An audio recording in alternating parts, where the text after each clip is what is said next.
Welcome to the Gaming Outsider Podcast. I'm back after a couple of weeks of vacation, and this week we're talking about third-party controllers and peripherals. We'll also discuss this week's industry news, including a partner direct for Nintendo, as well as some price increases for Nintendo, but not where you'd expect. You'll also hear my impressions of Ninja Gaiden Ragebound, Shadow Labyrinth, and a third-party dock for the Switch 2. This is the Gaming Outsider.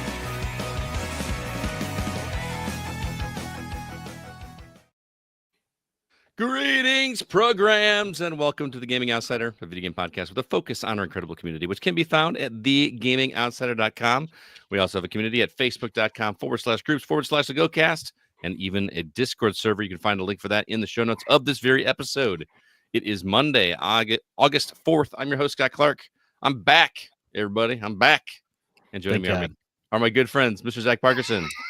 Happy to have you back. You're right where you belong in the host chair.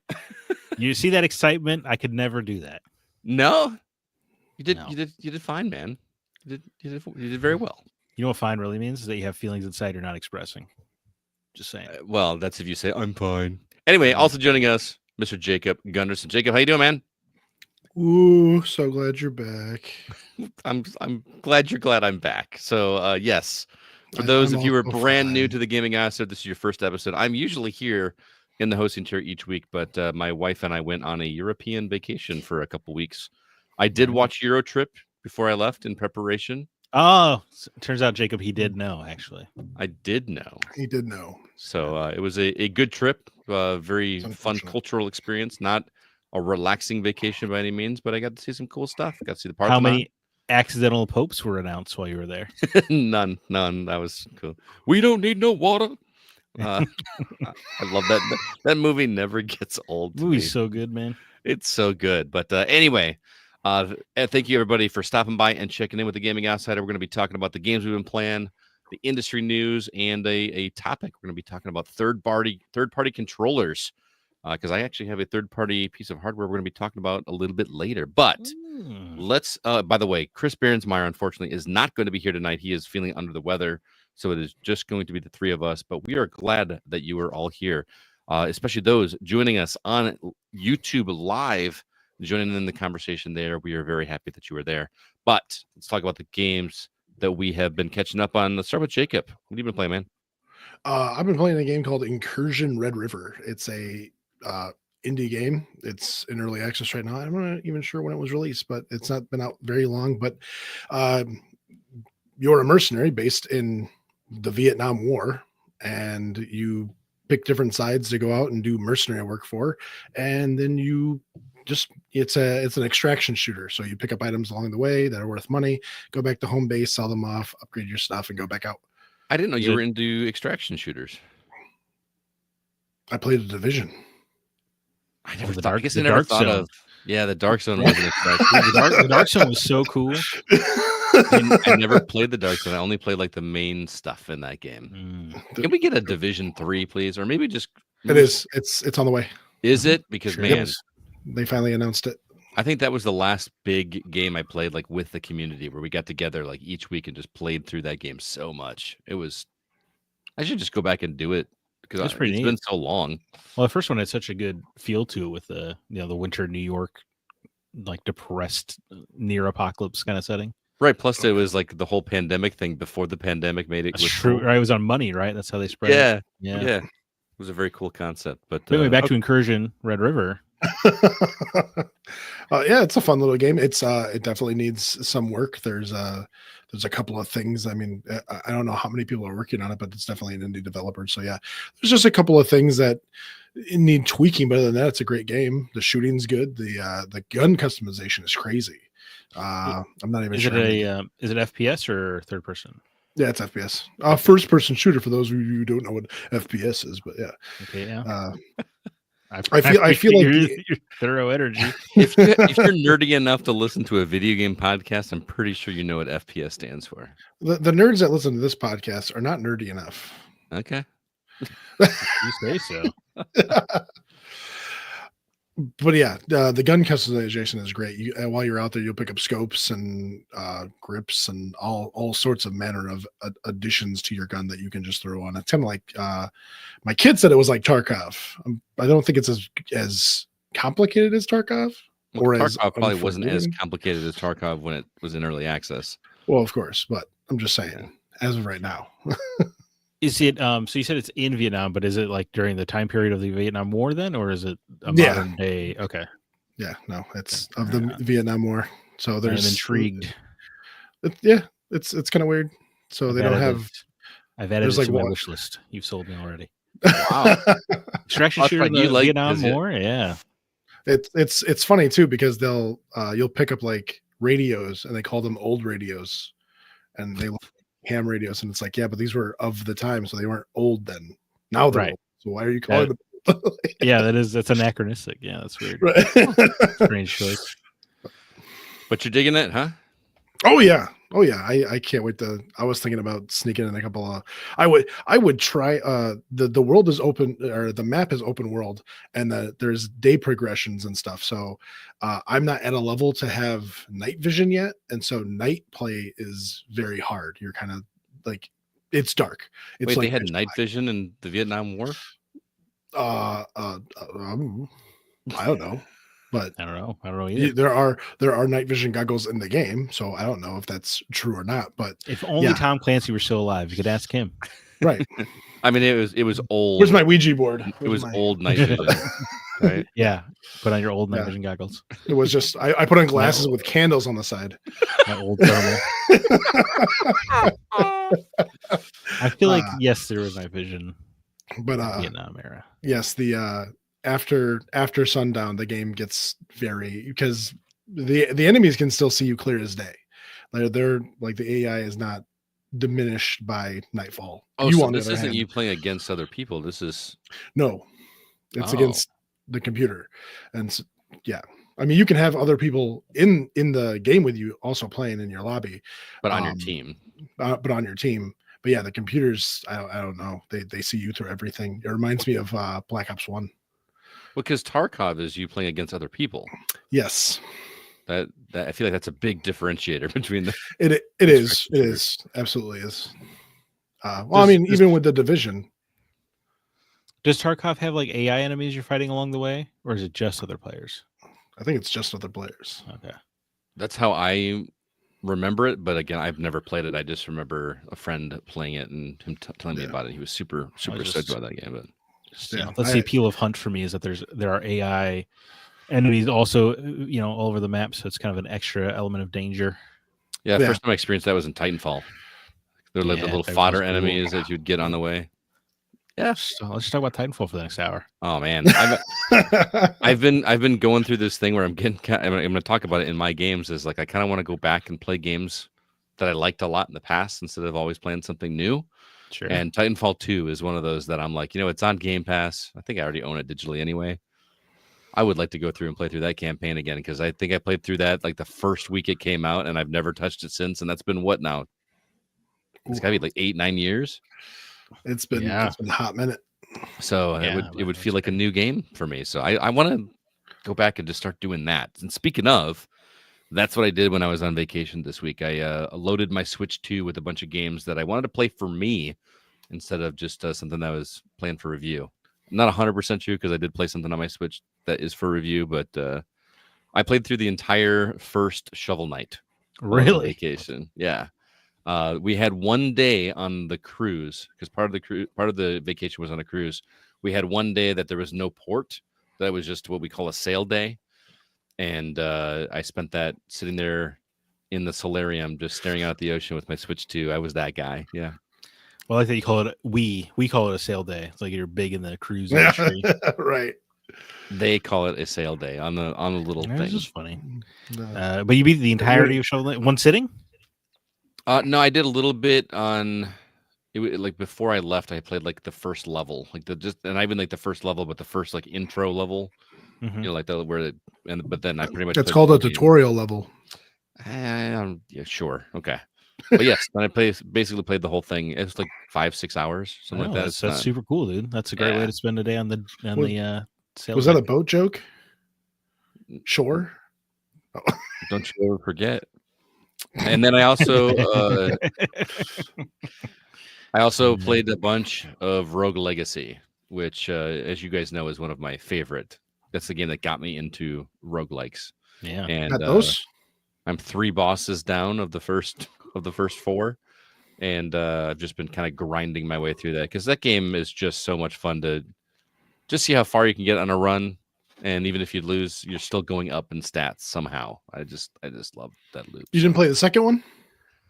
Well, I played the second one on Xbox. I don't have the second one on Switch, and I actually like the first one better, even though the second one. I don't know. There's just something about this. I'm not gonna say simplicity, but Where's your Asus ROG Ally XS colorful? well, game some of thing? us don't have unlimited funds.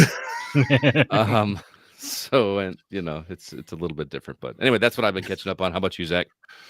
I had rolled credits on Assassin's Creed Shadows. Whoa, okay. So you could say beat, but it's not as bad as Asura's Wrath, but it is definitely like, hey, wait for that DLC if you want to see the ending of this thing. Oh, really? Yeah.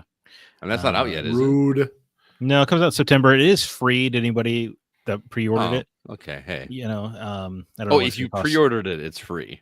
Well, or if you know how it is with like if you buy physical, right? Where like the first batch is all the limited edition, they call it. Yeah. Where it's the same price, but it comes with like a skin. The deluxe edition. Yeah. Well, no, because that usually costs the GameStop special.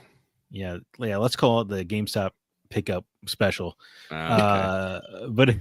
But anyway, so if you bought the first batch of physical copies, you would have this for free as well. But regardless, it's very good, man. I appreciate the stealth. I do think the exploration is a little let down. They really want you to stick to those roads. And there's really like it's anything a pain in the butt to get off the road, man. There's some it is it's weird. I don't know if I really played an open world game that's like, please stay on the road, right? Like no matter what. Because if you get into that like thicket stuff, it's like impossible to see, and like it's just annoying. Yeah, which is true to Japan, having been there. Yeah, they like it's a thick bamboo forest. It's kind of hard to navigate. I get it, but Ghost of Tsushima did a good balance. Yeah, but more importantly than that, there's not really anything to do on the side in Assassin's Creed Shadows anyway, other than like kill more dudes or take pictures of animals. Yeah, or draw animals. You're right. Draw animals. Yeah, take pictures. It's really strange because like they're doing a physical Assassin's Creed Shadows shogi board, the Japanese board game, and I'm like, so it's weird that shogi's not in the game then. Yeah, it's just really bizarre. But anyway, overall, I really liked it a lot. Like how I had some criticisms about the individual assassination targets not having compelling storylines, and it kind of sucks because like the game can't ever reference anything that happened because it doesn't know what you've done. But so many of those concerns went away because the third act is so strong. Really? Okay. Yeah, because how like the opening of the game is surprisingly good and interesting, and then the end of the game is the same way. And I do think it wraps up the Shin Bakufu storyline, but there's other stuff, particularly with Naue, that is like not at all resolved. It's just absolutely set up for please play our DLC. Wow. And that's a little bit of a bummer, but so does the stuff with I'm not going to call it the real world, but like that what I'm used to calling the real world element in other Assassin's Creed games, and this one is like there's like some being in the Animus talking to you or whatever. Does that get interesting because it was not at the beginning? Oh, well, I was interested in the beginning because I'm just such a sucker for the modern day Assassin's Creed stuff. A lot of the modern day storyline is through the weird not battle pass that they do. Yeah. Well, because they don't cost money and there's no time pressure to do them. You just have to do like specific objectives every few days. So it's the weirdest battle pass implementation I've ever seen in my life. But I mean, at least we can't battle pass light. Complain about it. We're not paying for it, right? Right. You're not paying for it. You can do it at your leisure. And I can absolutely complain about it. I think it is absolutely just there to keep it installed on your hard drive. That's the only thing I think of. But anyway, all that stuff I do think is interesting, the voice logs and emails you get from that. But to your point, more directly, there's nothing that was in the base game that was super unrevealing, but they just added in a free patch like a very cool mission inside of the Animus that also fleshes out what that character is up to more. Oh, okay. But it also uses the dual protagonist setup better than the main game ever did. Where you have to use their different skills in quick succession. It's actually really interesting. All right, man. Are you going to keep going with? You said there's more to do. Are you going to keep going, or are you satisfied rolling credits? I do not feel super compelled to do like the side quest stuff. I did after credits kill some slave traders because I'm not a big fan of like selling people, so I'll slit those guys' throats. Right, Jack Sparrow. Yes, dude. Man. I'm a captain. But I'll probably keep up with the weekly stuff to get through their weird battle pass because I am a sucker for the Animus, story integration. So yeah, I'll probably stick with it in that way. And I'll certainly play the DLC. That doesn't cost me anything.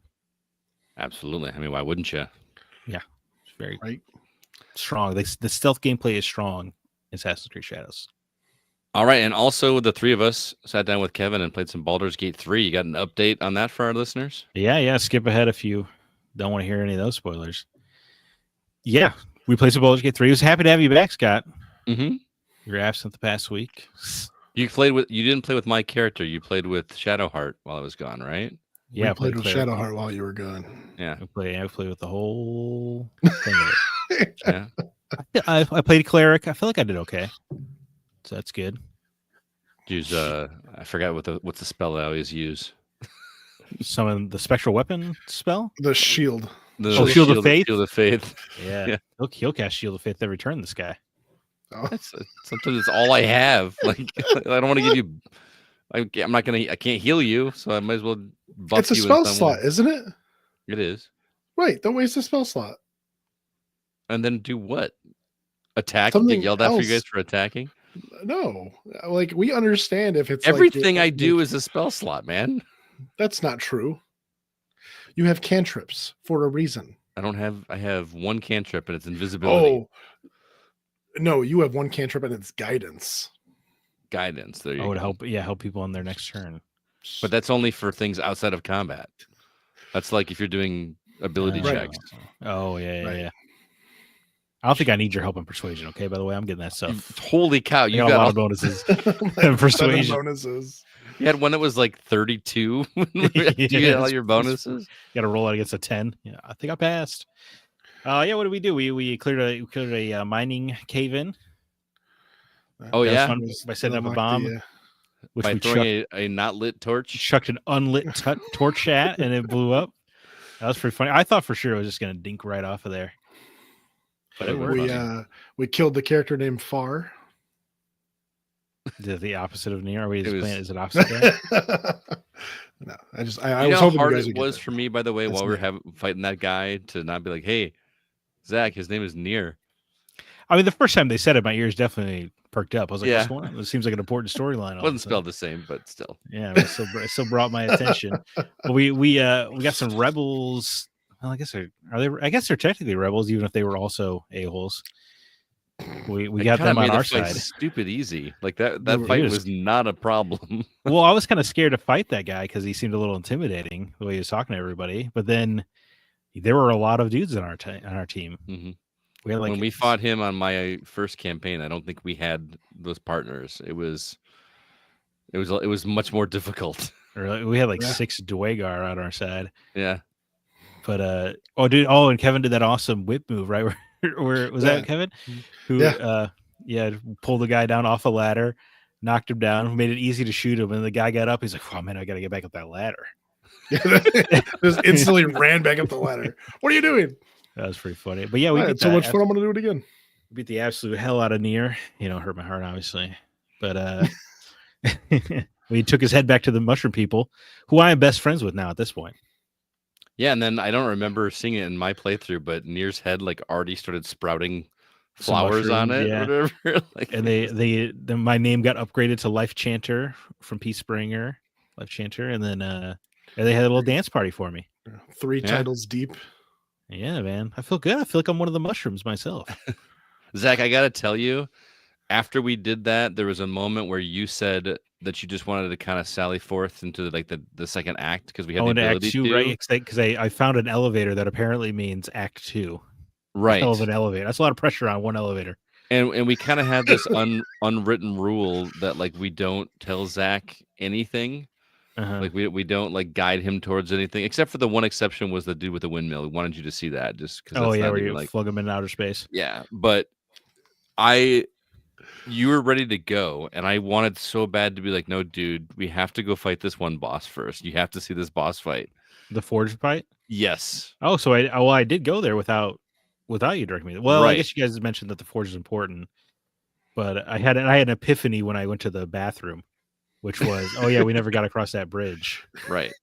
Yeah. And I was so glad that you I did could have that raised and because lowered that. Yeah. What am I doing? Well, I never had the bright idea of like, what if we just split the party? I mean, because you're trained to never split the party. We do it right? all the time. Yeah. He goes off and fight yaks. Although I was right that I could have just shot the lever, so the whole party could have gone across. We could have. We I'll got just to cast work. jump. Yeah, we just fast traveled. Yeah, and Jacob's always casting super jumps on us. So we could have done it. That's what's really funny. It was like this moment where we all lined up to like we're all standing in line waiting for Jake to give us this cast so that we can jump. Much like Chris Farley checking for P and Billy Madison. One by one, Jacob had to investigate all of us. But no, we did get to that Forge boss though. Much to your happiness. We made a great sword. One of my favorite fights in the game. The first time I did that in my first playthrough, it was just the whole like, you know what you want to do to smash that smash dude. him. Yeah. You just gotta give him a spot. Good thing we had you to sacrifice, Scott. Yeah, we just sacrificed me in order to be able to like lure the guy over there, and then you kept smashing it with me in there, smashing your corpse. I just wanted to see if it worked. Yeah. Well, the best part of that fight was that both Jacob and I tried to jump, and our guys just like walked through the fire magma instead. That was so weird. Very frustrating. That was a fun fight. You had to kind of use your brain. I mean, not super use your brain. There's a giant press. Why would you not smash dudes in it? But it. So when I did it, I didn't use the press. You fought him legit? I fought him all the way down. No, I'm sorry. I didn't mean to insult you. I didn't even realize. I didn't even realize that lever was there. I must have used it, but I must not have realized that I could push it again. And I was like, oh, okay. So I split the team on either side, and I just lured them back and forth. Well, maybe my stupidity was earlier because I just like pressed the smash button like 16 times because I couldn't figure. I didn't know there was like a vent thing to put stuff in. So maybe that's where I became obsessed. You have to use it to like actually activate the fight itself, right? Yeah, and then I did not even assume that I could just use it again. Did you beat him though? You took him all 500 hit points down. It was 300, but okay, that's still. Sorry, I don't know, dude. That's still pretty impressive. It is. I don't think it was. It took me like 30 minutes, and it was just him walking back and forth. Did nobody tell Jacob? Were you guys not allowed to tell Jacob? This is when he played on his own. Oh, okay. My mistake. So yeah. But yeah, those are Baldur's Gate for like 4 hours. I feel like we did surprisingly little. That's every week. Yeah, time just kind of goes by. I thought we did a lot. We did like 2 boss fights. I guess you're right. Yeah. And then I guess fights take so long in Baldur's Gate, especially when you have 4 dudes all waiting. It's Scott's turn, and it just gets quiet, and it just stays there for a long time. Scott, you there? Oh yeah, I'm trying to find something else to do besides casting Shield of Faith. So like, it's the only thing he knows how to do. Well, we're leveling up. You're getting new spells and everything, and I can't do anything. He's got 6 command wheels. He uses one thing. Because you got to remember, like in my last playthrough, all these spell slots. I was a rogue archer in my secondary character was Karlak. So all I did with both of those characters was attack. Sure, you know what I mean? Yeah. Mm-hmm. And so I'm trying not to, I'm a cleric. I'm not supposed to just attack as much. But you're kind of tanky. You want to get up in there. I'm not tanky. I'm I only have like 20 something hit points. I guess you have more than that. No. You're like 38 hit points. I was gonna say I'm a ranger and I have more hit points. I just leveled up. Yeah. Yes. Yeah. Boy, was that an experience. Oh yeah, apparently I'm supposed to prep that before we. I don't agree with that. I'm just saying. I don't think care. there's anything wrong with a little preparation before you play a game. I don't care how long you take to level up, but you got to understand the reality that these guys are going to give you a hard time for it. Yeah. I mean, it's just they're going to give me a hard time no matter what. So, yeah, well, fair enough. All right. Well, let's go ahead and jump into the week's news. What do you guys say? Sure.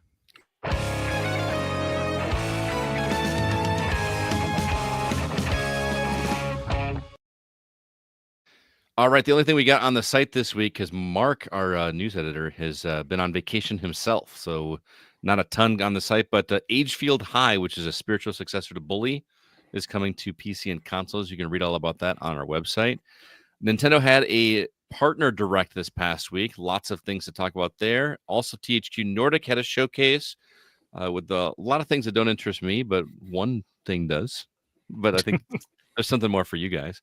Yeah. Also, Nintendo is raising the price of the Switch, not the Switch 2, but the original Switch, and some other things involved in there as well. And also, if you guys remember, I think it was when I was gone, you guys had talked about how these credit card processing companies were forcing people to pull certain games off of certain game platforms. But itch.io, certain vegetable related games, corn games, itch.io is adding some not safe for work content back to the site. So that's kind of a bold strategy caught in there. But Zach, what story would you like to talk about? Hey, you know what? I'm just going to quickly congratulate itch.io before we move on to bigger news and just say, because there's not really too much to say here, but they are re-indexing their free adult content because they had de-indexed all of it, meaning you couldn't search for it or anything, even the free stuff, because what they have been told from. Go ahead, Jacob. Sorry, it's free. Oh, sorry. Yeah, dude. I'll give you. I interrupted you for that. I'm sorry. I'll give you the links. But yeah, because the payment processors were basically like, if you have any of this stuff on your site, we won't process it. But it sounds like they figured some stuff out and just, or maybe they just don't care. But either way, now you can look for your free porn games. Corn, apologies. on itch.io. And more excitingly, they said they are in active talks with other payment processors to facilitate those transactions specifically. So if you want to buy a corn game, you got to go through like a certain person, certain payment provider. So be it. The butter, baby. That's what you got to do. So they're hoping to get more and more of the NSFW content on the site. This is, I think, good. Pushing back. Fight back. Absolutely. Yeah. Again, I think that I agree with you that this is a good thing. It doesn't affect me much in the immediacy because I'm not going to play these games anyway, but I think it would have set a precedent. Right. For the future. That's all it is to me. It's a slippery slope. It's easy to say who would be on board for the things that they're claiming to want to get rid of. But as we saw, it wasn't just, the more heinous corn games out there. It was just nudity at all, right? Everything. Yeah. So it was quickly going wrong. And I just say congratulations to Itch for pushing back. Here's the thing. I can't remember if you guys mentioned this when you talked when I was gone, but we probably did. Imagine doing this for films or for books or for music. Mm-hmm. People would they would think it would be absurd. Oh, we're not going to do this, but because it's the video game industry that still has this stigma of being for children. There would be several film classics that would not be allowed under these rules. Caligula, right? Sure. Oh, it's not a Clockwork Orange. Clockwork Orange, yeah. That had straight up R stuff going on. R stuff, my word. I don't know what's the just say the word or don't. Don't you dare use a TikTok word in here. You either say the word or you don't. I mean, people are unalived in all kinds of video games, right? Oh my god. Dude, the first time I see that show up in a novel, I'm just gonna end it. I'm gonna unalive myself. How do the whitest kids say it? Grape? Probably. Dude, anyway, that's just a classic. Is that the story you really wanted, or was that just a touch on kind of thing? I really did want to. Okay. I'm following the story, closely. I think it's important. Like you said, if it was another medium, right? Like the pushback would be on the news, right? Right. So this is it's no good. Well, I mean, they kind of did the same thing with smoking in movies, didn't they? Yeah, they kind of did it. You're right. Yeah. All smoking scenes are not going to be rated R. Yeah. Yeah, and like Netflix was like no smoking scenes at all, although I think they walked that back. But did you ever see the movie Thank You for Smoking with Aaron Eckhart? Great movie. And Katie Holmes. And Katie Holmes. There was a whole scene in that movie where he goes to meet with oh man, I can't remember the actor's name, but he was like the executive at the movie studios, and they were talking about putting smoking in movies to make it cool so that they could sell more cigarettes and stuff. And now we have like come full circle. I mean, I know that was just a movie, but I guarantee you that topic came up. Yeah. You know what I mean? Well, smoking is cool. All right. Right. Just looks cool. I think the mentality is shifting with that, man. I think you don't think young people thinks it looks cool? No, I don't. I'm not saying it is cool for the record, but it sure looks cool. I like how we're talking about corn games and stuff. Smoke. Yeah. Hey, I didn't say smoke. It looks cool, kids. Do it. Oh. I'm not gonna lie to the kids. It looks cool. I think Dare would have something to say about that. Don't do it, but it looks cool. You want to look cool? There are avenues to get there. Dare, man. Yeah. Dare is such a racket. Narc on your friends and family's kids. Right. It's messed up. All right, Jacob, what story would you like to talk about? I don't want to talk about any story. I want to talk about a singular game. All right, which is Recreation. It came out in the THQ Nordic. Yes, we're talking about THQ Nordic. Okay, Recreation. It is made by the developers of Burnout. It is the next Burnout. Okay.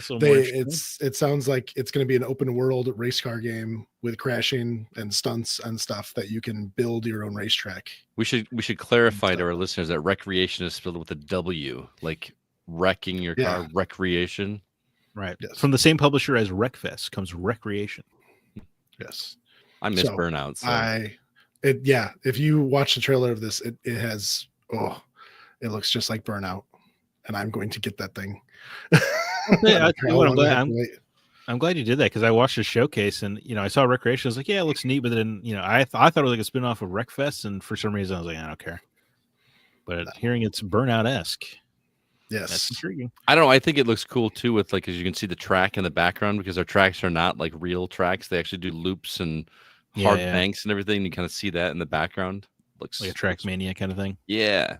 Looks cool. That's the only one from THQ that interested you, though. Yes. Really? Okay. Well, before we get to the grand finale, Sacred 2 getting a remaster. That's a fun surprise, because I remember that game kind of being a fun Diablo competitor back in the day. It was an Xbox 360 game, if I remember correctly. Yeah, Xbox 360, PS3. More importantly than that, we saw more of the Gothic 1 remake, which is cool because I'm interested in there. They also put out a demo, which I plan to be playing maybe after this podcast. But even cooler is the Gothic Classic Trilogy is coming over to consoles and PC. Well, I guess it's already on PC, obviously. It's coming to consoles. But this is cool because I've long wanted to play these Gothic games, because they're supposed to be, sort of like Kingdom Come. These are RPGs that are mean to you, and I'm into that. You like it when games are mean to you? Yes, I'm mean to you. I'm into it, especially RPGs, because that makes the progression feel all the better when you finally do start killing dudes left and right. Because you spend so long getting stomped. Right. I did preface my portion with I wanted to talk about a singular game. Well, I didn't. Your time's done. Now the grown-ups are talking. Yeah. So anyway, so it's very exciting. I know Gothic 1 and 2 are supposed to be very good, and Gothic 3 is supposed to not be good at all. But this is nonetheless interesting. I am compelled. I look forward to it. And then we saw more of Reanimal, which obviously looks incredible, because it just looks like Little Nightmare. It looks so much like Little Nightmares that it really is like a boy. I hope this is legally distinct. But did you play 3, by the way? Comes out in October. Okay. I mean, this is made by the people that made Little Nightmares. Right. So this is like the real Little Nightmares 3, and then Little Nightmares 3 is the one made by a new team. Yeah. It's a very confusing situation, but I should go back and plye those.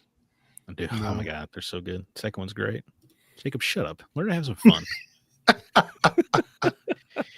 But yeah, more importantly, Scott, I'll let you do the honors. Oh, Darksiders 4, which then the number of writers shall ever be 4. Which, okay, I have a slight issue. I can't wait, because we had Darksiders 1, which was war. We had Darksiders 2, which was death. Death, Darksiders 3, which was Fury, Correct. and then we had Darksiders Genesis, which There was you go. There's Strife's game right there. And then we have Darksiders 4, which is going to be all 4 of them. Right. So, where's your problem? They're so obsessed with having the one that you could play as all 4 horsemen be Darksiders 4 that they just threw in one of them with the subtitle. Well, I don't think the intent was probably for Genesis to be Strife's game. What was the intent? Maybe you're right. Well, if in your defense, the like if you go to the Darksiders subreddit, they're very unhappy that Strife does not get a proper numbered game, and I think that's very silly. I mean, he got a proper game. It just wasn't a it was 3D, a fun game too. And it was a great game. I like that. Yeah, it was great. I had a lot of fun with that one. It was like a Diablo-ish, isometric. Huh? You like it more than 3? Is that what you're I saying? didn't play 3, so I can't speak to it. You didn't play 3? I've heard not good things about 3. Dude, 3 is good. I mean, it is Souls-ish though. That's probably why I wouldn't have clicked with me. But dude, Darksiders 4, all 4 horsemen, finally following up on the cliffhanger from Darksiders 1. What is this? It'll be like 17 years later. Yeah, finally get a follow up. I got to replay that now. I bought it when it was on sale for like $5, and I need to do that before.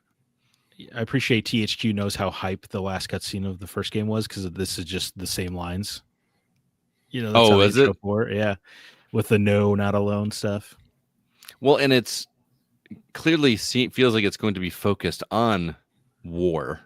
Like he's the only face we see, and you see the other 3 horsemen in the back, right? Yeah, but they're kind of obscured or whatever. Well, that makes sense, because it would have to. He's the prime target, right, of heaven and hell right now. Mm-hmm. By the ending of the first game, and it's something they got the same voice actor. I wonder if Mark Hamill will be making a reappearance, or did that character exist? Oh, no spoilers, but I don't think Mark Hamill's going to be in this game. Okay, all right. I did not get that. I must not. I didn't finish the game, the original. You don't remember? Anyway, Darksiders 1 through 3, all great. You silly boy. He's very excited for a game he knows nothing about. Yeah, I was gonna say. Yeah. I'm excited to play it just because the idea of all 4, even if I haven't played the other horsemen, like this is the culmination, right? I still wish they would call it Darksiders the 4, but what are you gonna do? That would have been cool. Thank you. Been cool. Thank you. But this one's gonna have co-op. Hey, if you're listening, you can steal that. Take it. There's still time. Probably. Do you think there will be co-op, or has that been confirmed?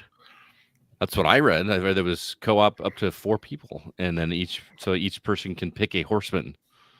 Yeah, that makes sense. But I feel like I guess I didn't read anything anywhere. I just watched the trailer.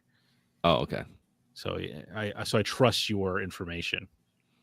It's just making those like puzzles into it'll probably be its own genre, right? Because all the other ones were. Right. Like the first one was very much a Zelda game. The second one was a loot-driven game. Yeah. Third one, like you said, was more of a Souls game. And Genesis was like a top-down shooter. dungeon crawler. Yeah. Yeah. Well, there wasn't any loot in Genesis. Did I say loot? No, you didn't. You said dungeon crawler, I guess, which in my mind always means loot, but that's my conjecture. Just like a game that played like Diablo without the loot. Is that a better way to say it? I guess lootless Diablo. It was kind of a twin stick shooter. If you played a Strife, it was a twin stick shooter. Yeah, a bit of a shimacross, you could say. A shim around. Oh my goodness! If it's co-op, great. If not, great. I don't care. Oh, you're right. It's confirmed. It will have split screen and online co-op. Mm-hmm. That's awesome, dude. Yeah, so it's going to have to be a different game. It can't be like Darksiders 1 then, with all the puzzles. You can't. Imagine having to work with 3 other buffoons on how to flip a switch. I mean, it worked for Portal 2, but that was also like a completely different game when you had there was like a co-op campaign in Portal 2. Separate. It was even you're right. It was even a separate mode. Mm-hmm. It was also not 4. If there's one thing I know about humanity, it gets dumber the more you put of us together. Oh yeah. Yeah. Just. I don't know if we're going to get through 4-player. I mean, look at our Baldur's Gate 3 playthrough. Yeah, dude. No doubt. All right, so that leaves me to talk about Nintendo. Nintendo had a direct, and I feel like we got to talk about the other thing too. But let's talk about the good stuff first. this partner direct, which had nothing about Metroid 4, Metroid Prime 4, because they did say partner direct. They told you up front. No, I know. It's just like in my mind, I was kind of like, well, it was made by Rare, right? So like Retro Studios, but that's fine. Or Retro Studios, yeah. And but there were actually CB sent me an article about that game. They've hit some massive issue with that game. They call it an anomaly, but the article was very unclear as to what that was. But I mean, they've been hitting anomalies with that game for about 15 years or so. Right. Even they said it was a similar anomaly that they had with the first 3 Metroid Prime games. So there's something anyway. Not what we're here talking about, but there was a lot of things announced at this partner direct, and most of it was like, "Hey, this game is finally coming to Switch 2." That you've been able to play on other things like Madden and Star Wars Outlaws and things like that. But there were some surprises on here. I don't know which one stood out to you guys the most, but the one that got me has the worst title of any game in a long time. The Adventures of Elliot, the Millennium Tales. They got to rework that. Well, Elliot is just such a guy's name. Yeah, that's, I guess, it didn't really say not to me, but I guess it is just kind of a Zelda-style game in HD 2D, so it makes sense that you would be, I thought that game looked a lot of fun because I like the graphics of like Octopath Traveler, but to actually be able to do the combat, like physical combat or action combat instead of turn-based combat in a world like that looks really cool. I am very stoked for that. I'm going to play the demo this week, so I will. You should, because you actually can. Yes, there is a demo for that as well. It's only on Switch 2, is my point. Oh, is it going to be exclusive to Switch 2? I thought that was the demo is only on Switch 2. Oh, okay. I don't know about the game. I guess probably the game as well, but I don't know. But the demo is only on Switch 2. There were some other interesting things. There's a new Katamari game. Once Upon a Katamari. Which is not a remake of the others. It's a brand new game, which is awesome. We got our reminder that we need to repurchase Plants vs. Zombies. Hell yeah, dude! I'm going to, man. Yeah, I will absolutely buy a Plants vs. Zombie again. It didn't Plants even vs. Zombies replanted. It was just like, they're like new HD textures. I'm like, bro, they're like paper cutout characters. Right. It did look sharp though. Like somehow it looks sharper. Dude, I don't. Yes. They could probably just port the exact game from 360 over, and I would just be like, I'll buy it. Right. Plants vs. Zombie is so fun. It's such laid back fun. I have it on my phone, and that's a great way to play it because it's just very much a tap game. Mm-hmm. But I hope that comes to other platforms as well. I think it is. Yeah, it is. All right. I would like to play through that and get some more achievements again because that game's great. Yeah, I say get a platinum trophy on Plants vs. Zombies. I'm in. I remember sitting down with my buddy playing that game, and we would like plan out strategies. We had names for everything. So like every time there was like I shouldn't say this on a family friendly podcast, but you would sit down and plan things so like things ran smoother. Yes, we would sit down and plan like ahead of time. Yeah. What? It probably shaved minutes off of the actual actions in the game. I know. Jeez. So you know how like you have like the little potato things that plant that do bombs or explosions, or the big potato plants that like block them. Yeah. Like we call those oh shits. Okay. Like I need something really quickly to get in the way. Yeah, that was.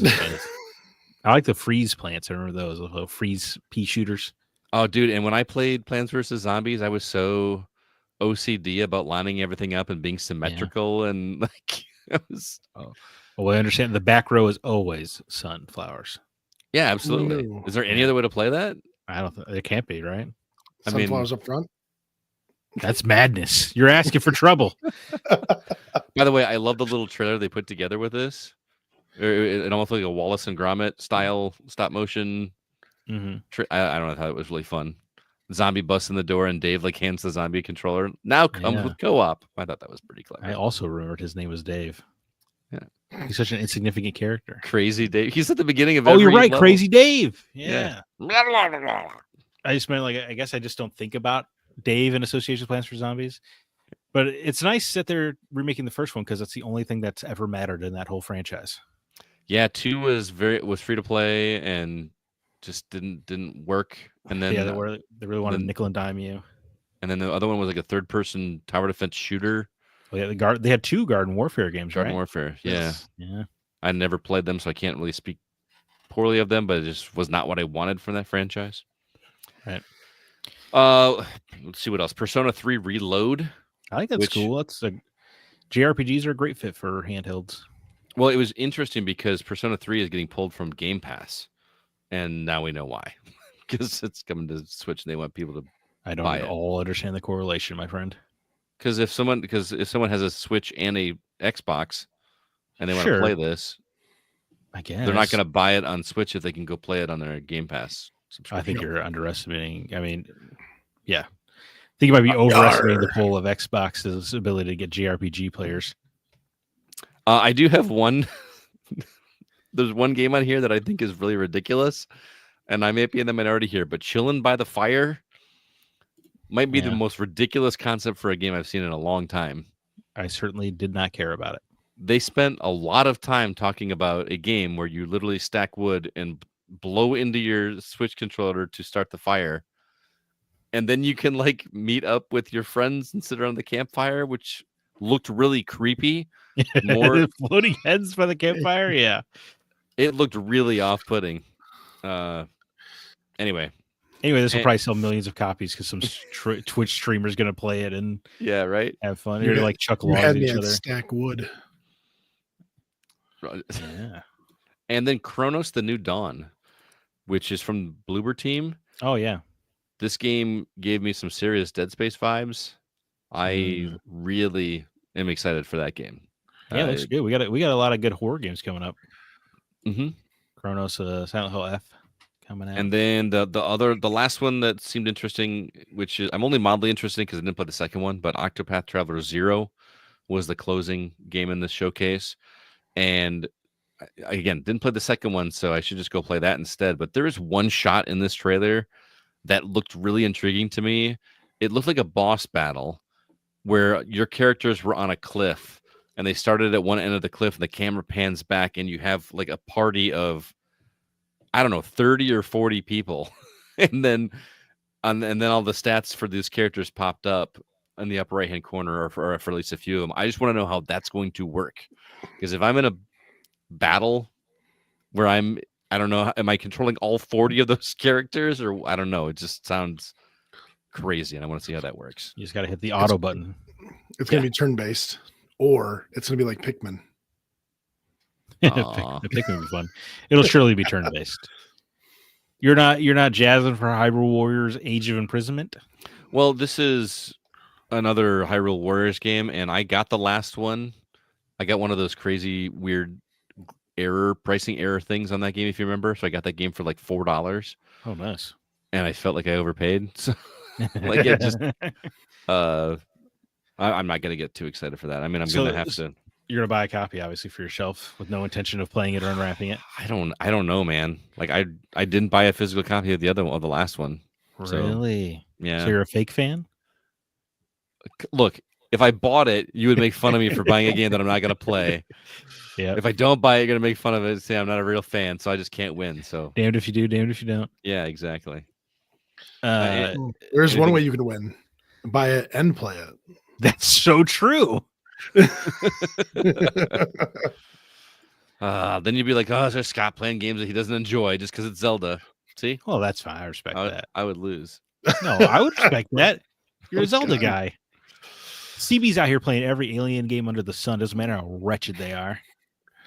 That's true. There's been one bad Alien game. Was it Fireteam's Elite? We played that one together and it wasn't super hot. It was the shooter that everyone said was awful. Oh, Colonial Marines. Colonial Marines. Yeah, I guess that's a bad example. It's a pretty good hit ratio, huh? Sorry. There are no wretched Alien games. I apologize. Bad comparison. There are wretched Zelda games. Anything on this list that I missed that interests you guys? Shinobi Art of Vengeance kicks ass. Yeah, we're gonna talk about that. You want to talk about that now? No, we can talk about it later. I didn't know it was coming up later. It's coming. Well, we both played the demo. I was going to talk about it in conjunction with with Ninja Gaiden, because I think we had an interesting exchange on that. But yes, I played the demo for that as well, and very good. Not what I was expecting from a Shinobi game. I agree. Yeah. I was expecting, like, remember when they redid Strider on 360 Yes. back in the day, and I was just kind of like, whatever. It was okay. I remember I bought it on PS4 because there was so little to play at launch that was only on PS4, so I bought Strider, and then played like 3 hours of it and said, "Why the hell did I buy Strider?" Yeah, that's kind of what I was expecting from Shinobi. Yeah. But they are doing some really interesting things with that game. So are we talking about it later then? We can talk about it now. Go ahead. I don't want to mess up your format, buddy. It's fine. Yeah, this game's awesome. It's first of all, it's got a very striking art style. Looks great in motion. Yeah, it's almost like, I'm not gonna call it stop motion, but it's almost like that on the twos, but not quite. Maybe, I don't know. Maybe on the 1.5s or something. But it makes those like screen filling special attacks, like you're like summoning a fire dragon, look awesome because it's kind of this inky art style. It's very cool. Yeah, I don't know. The combat is slick and quick. It's combo heavy. I feel like it's much more combo heavy than I was expecting. Because you can carry, because you don't have to keep hitting enemies to keep your combo counter. It just keeps adding up until you get hit.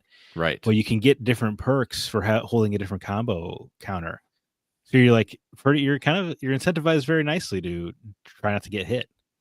And they do the whole deal where, like, if you get an enemy down to a certain level, they get that little red logo over them, and then you can. Yeah, that's so slick. You can release that, and then you can do that with multiple characters. If you can do that with like 3 or 4, then he just kind of runs around and does all of them in one. Oh, it's so really satisfying. Yeah, like getting 5 dudes on the screen to like very low health, and then just whipping that at the attack out. Oh my god, it's fun. Yeah, it's a great game. And the plot knows the level of seriousness it should be.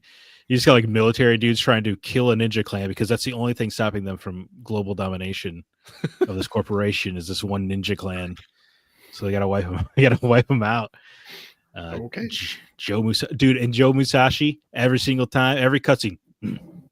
That's all he's got to say. He's the Geralt of Shinobi. I don't know. Geralt talks an awful lot, but Joe's. I'm talking about from no, but he did that in the games too. It was just always he does grunt. I'm just saying Joe doesn't follow it up with any words. He just grunts. Yeah, and it's enough to drive everybody crazy. And somehow he got a wife that way. He got a nice pregnant wife who's definitely dead in the main game. I imagine there's no way. Yeah, as soon as I saw her, I was like, "Well, she's dead." There's no way the pregnant wife is staying alive. Yeah. Yeah, I don't know, dude. It's just so slick and fast paced, and everything just feels so nice. I was really blown away because I was expecting nothing really. This feels like the year of the ninja between this and Ninja Gaiden, Ninja Gaiden 4, Assassin's Creed Shadows, Ghost of Yotei. Yeah, like it's just very ninja heavy this year. So I'm not complaining. I'm here for it. Onimusha 2 got a re-release. We got a brand new Onimusha announced. There is a lot. There's a lot going on. For sure. All right. Well, that is the week's news. Let's go ahead and move on. And I want to share something with you guys. I know we've been talking about R2V2 a lot, but we have something else to announce.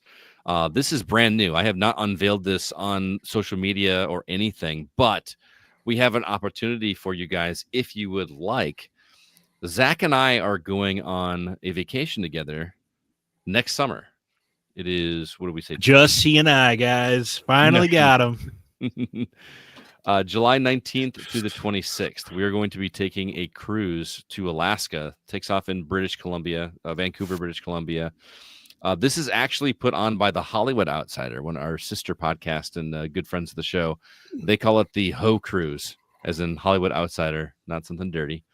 And they invite all their listeners to come on, and you got to pay for your cruise and pay for your flight and all that kind of stuff. But I talked with them over at the Hollywood Outsider, and they said, well, why don't we make it not just a Hollywood Outsider, but a Hollywood Outsider / Gaming Outsider cruise, since Zach and I are both going to be on this thing together. So this is your official invitation to come out on a cruise with Zach and myself, if you guys would like. Like I said, July 19th through the 26th, there's going to be doing some various stops in Alaska. This whole thing, there's going to be a link in the show notes if you want to get more information or talk to the travel agent that will put this together for you.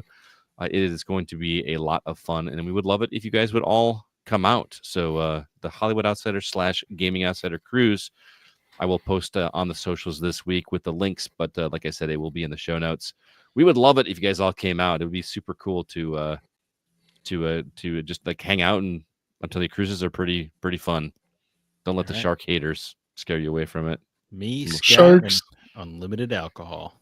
Well, it's unlimited alcohol if you pay for the drink package, which is expensive. I did the math. Yeah. You have to drink about like 11 drinks a day in order to break even.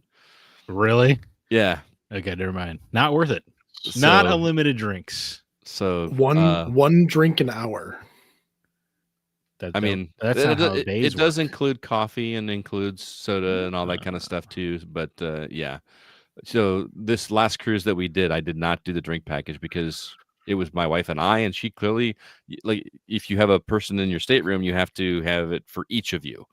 So we would each have to do 11 or 12 drinks a day, and that's definitely not going to happen. So, because otherwise they think you're going to sneak drinks to your partner. Exactly. So you would just have to do 24. Well, my thought was like, what was your thought? Don't threaten me with a good time. My thought was like to like room, quote unquote, room with someone like you. Oh, okay. We get the drink pass, and the girl and your wife doesn't. Okay, that makes sense. The 1 year we did it, they actually let me just have the drink package and not her, because we told them like she doesn't drink. She does, but she doesn't. So they actually sold it to just me, but that's like a case by case situation. But anyway, we're inside baseball. Wanderstruck is the name of the travel agency. It's Brian Williams, former host of the Hollywood Outsider, that is a travel agent, and he puts together good stuff for you. So we would love if you guys came out. So check it out. I'll have some details. I'll create a link on the website as well with all that. So stay tuned. But we'd love it if you guys came out. It's gonna be great. I'm still trying to talk Jacob and Mindy into coming. Mindy's afraid of water. Kevin's afraid of sharks. She's afraid of water? Or no, Jacob's afraid of water. We're both afraid of water. Well, they're both afraid of water. Or just water in general? I'm hydrophobic. I guess I should have, like, is it the ocean, or like could you also avoid lakes? Big water. And the rivers that you're used to. I don't have a tub in my house because I'm afraid of water when it gets too big. Are you being for real? I don't know. No, I'm not. I don't know, dude. No. It's the ocean. The ocean scares me. I can't see the bottom. Okay, sure. So Thalassophobia. That word. So all right. Again, that's going to be the Hollywood Outsider Game Outsider Cruise. Hope you guys can make it out. Stay tuned for more details. I will get those out to you guys as soon as possible. Look for the link in the show notes. But now it is time for us to talk about the new games that we've been playing.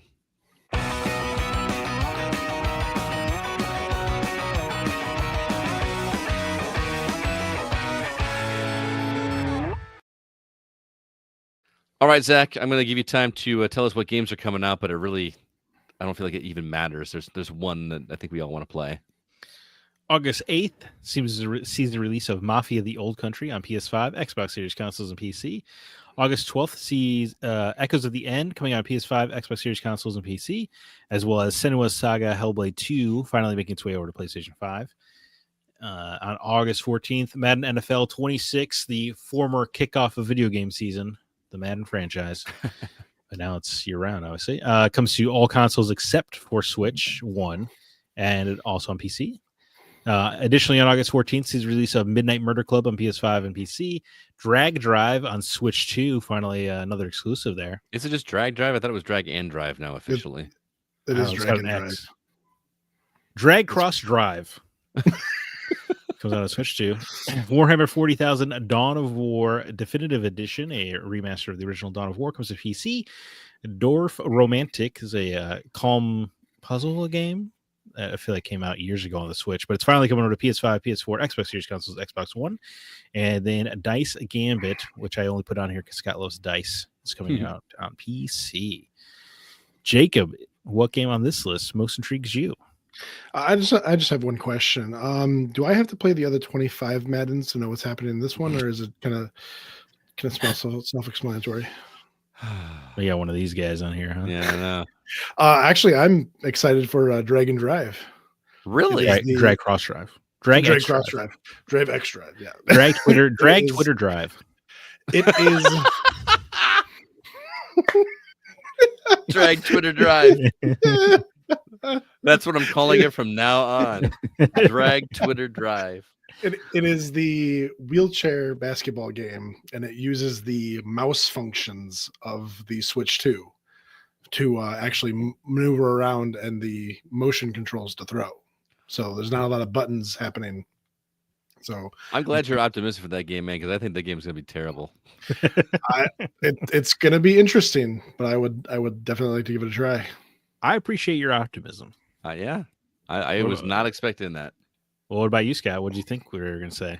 Mafia. I knew that was going to be yours. Oh, I should have chose Mafia.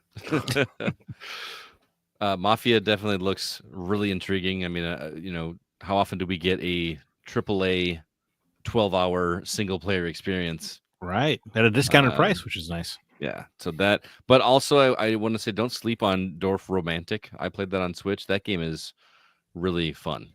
Okay. Tile-based. Relaxing game, but I really dug that. It reminded me of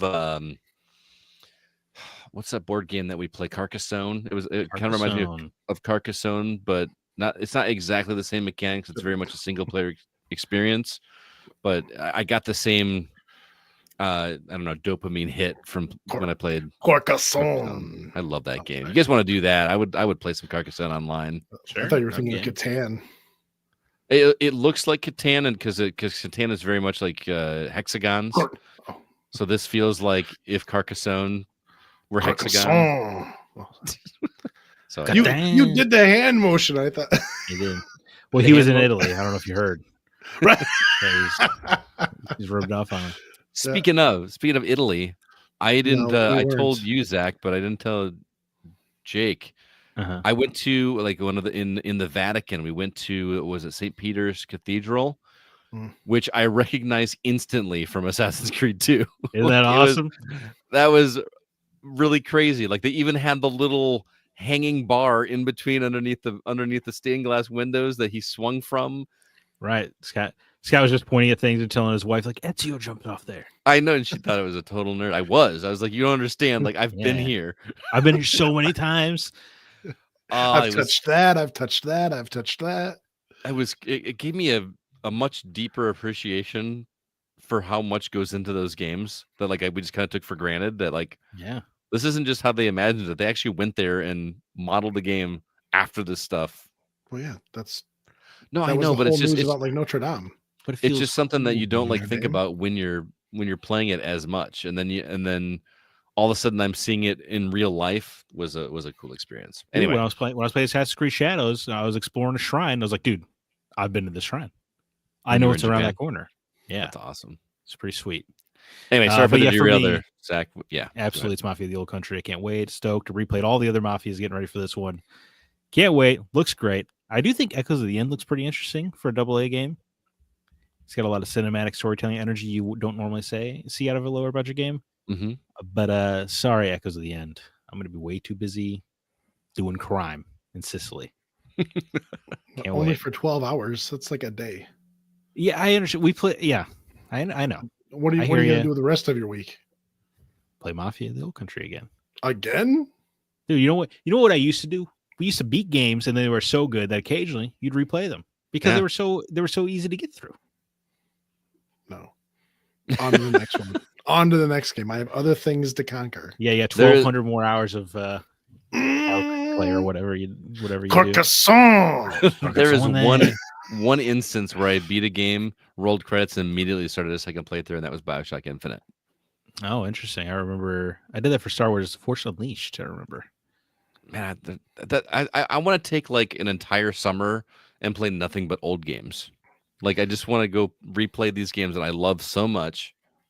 I just want to do that. Anyway, play Mafia. Everybody listening, play Mafia. All right, show the publishers you want shorter games and cheaper games. It's only $50. Yeah. I was gonna say, I think the only game I ever rolled credits on and went back and played again immediately was Star Fox 64.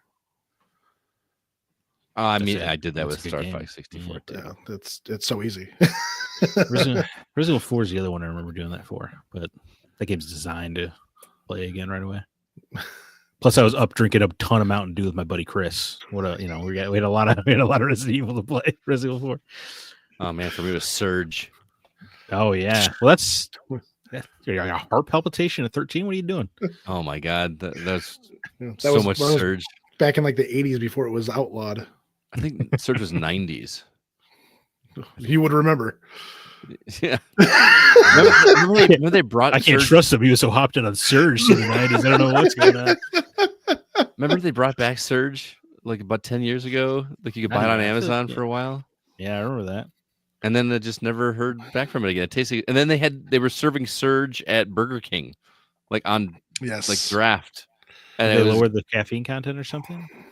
I don't know. I didn't know. I feel like It was- Surge couldn't have been worse than the stuff in caffeine products now. Right. I was going to say, in the age of Red Bull and Monster, how bad could Surge be? Right. Right. Yeah. Here you go, Scott. Aaron Allen from the chat says, I love catching the show live. It's like hanging with my boys as I play my game. Well, thanks, Aaron. That's awesome. Let us know what game you're playing. Watch it, listen to us. Hopefully in a couple of days, it's Mafia of the Old Country. Yeah. Oh man, okay. Scott, you've been playing Ninja Gaiden Ragebound. How's that going? So yeah, speaking of Shinobi, I picked this one up because I didn't realize it was coming I out was so talking quick. about Shinobi. We were What a terrible. We were what a talking about terrible- the art of vengeance itself. like 30 minutes ago. Have you Oh never my have you God. never done That's a like- podcast before? Is this your first time That's doing like- this? It's the longest segue I've ever had. Oh my god. Anyway, so the reason I wanted to talk about Shinobi is because I feel like Zach and I did you play the demo for Shinobi before you played the demo for Ragebound, or No, I Did played I want to say I played the demo for Ragebound like a month ago. Was it like a Next Fest like a month ago or something? I didn't know it was playable. Yeah. So I must have this backwards. I made the incorrect assumption that you played Shinobi first, because when you texted me, you said you were kind of underwhelmed with Ragebound, but you thought Shinobi was awesome. Yes. Now I played Ragebound for a few hours, and then hopped into the demo of Shinobi. And at first, I was like, "What is going on? This does not make any sense," because I was so used to playing Ragebound. Yeah. That's what's interesting about these two games, is that they are both thematically similar, but they play vastly different, despite the fact that they're both 2D side-scrolling ninja games. Ninjas in modern days games, Right. where the only way to save the world from corporate military policing is a clan of ninjas. Which is man. kind of cool. The 80s So are back. I was like a clan of ninjas. I was surprised to hear you say you were underwhelmed by Ragebound, because I think this game is rad, dude. Like I said, it's different than Shinobi, but this game has some really interesting things going on for it. The first is, if you played the original Ninja Gaiden games, there's like a nostalgia hit, but it's not like as in your face once you get past the first level. You remember the original Ninja Gaiden when they had those cutscenes that were like just like still images that were like slightly, I say do. still, but and the opening one was the two ninjas that like meet in the field, and they kind of jump in the air and come at each other with their Yes. katanas. Snake Eyes and Storm Shadow. Yeah. So the first level is you being one of those ninjas going to meet Ryu, like at the end of the level, and the music that they're playing is music from the original NES No, game. You know, dude, maybe I'm just not old enough to appreciate Ninja Gaiden Ragebound. Well, but that was cool, but that's not like that's not like the hardcore reason to play this game. The gameplay stuff later on is genuinely cool, but it was like a nice touch. And then like I'm like in Act 3 right now, and they're playing some of the music from the old game again, but it's all remixed for this game. Anyway, it's awesome. Yeah, this is the developers of Blasphemous, right? And Blasphemous 2, yes. Yeah. Same Yes, I developers. assumed it was the same people. Yeah. It's not always You're the right. case. Absolutely, you're absolutely right. It is not always the same people. And So the sequel. the interesting thing that they've done with this game is they've made the mechanics feel familiar in terms of the old Ninja Gaiden games on NES, in that most of the enemies die in one hit. It's very much like you get into this flow state where you're going through the levels and you just feel awesome. Even if it's the first time you've played the level, you just kind of know what you're supposed to do. I don't know how to explain that without you actually experiencing it, because The level design is so good.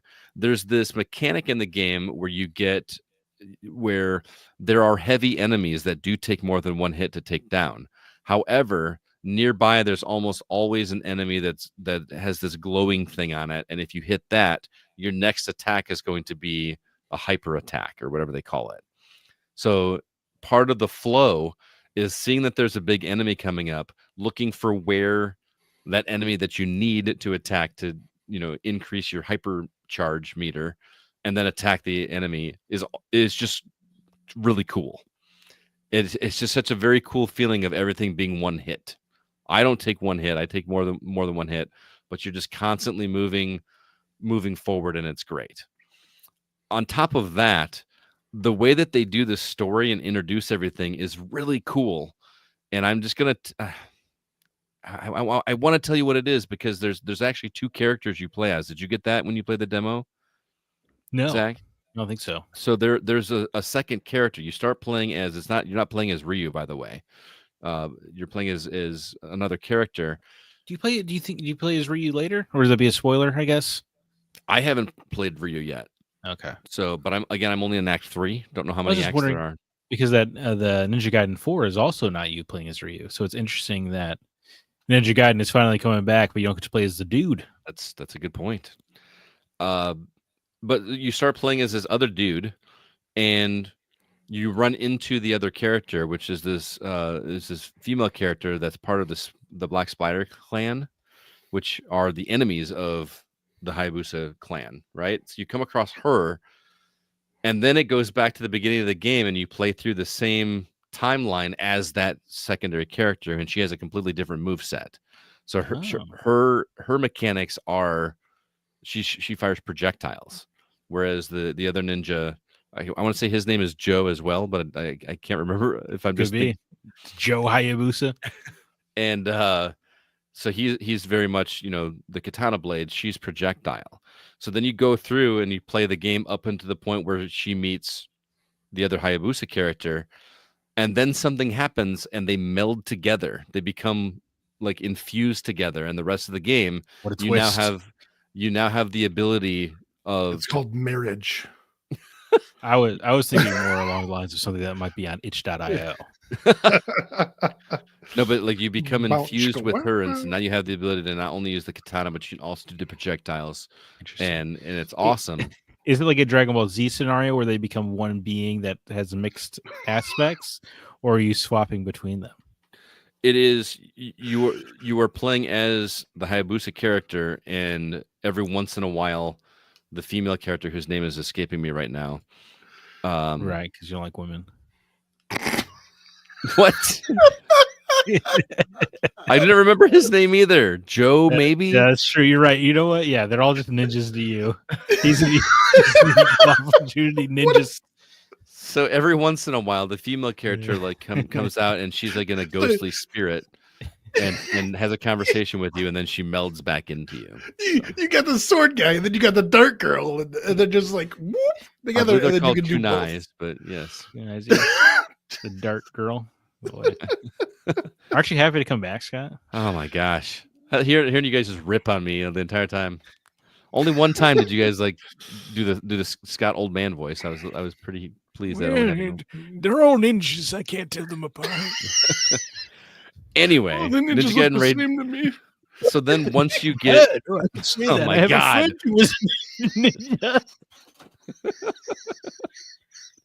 are you guys good?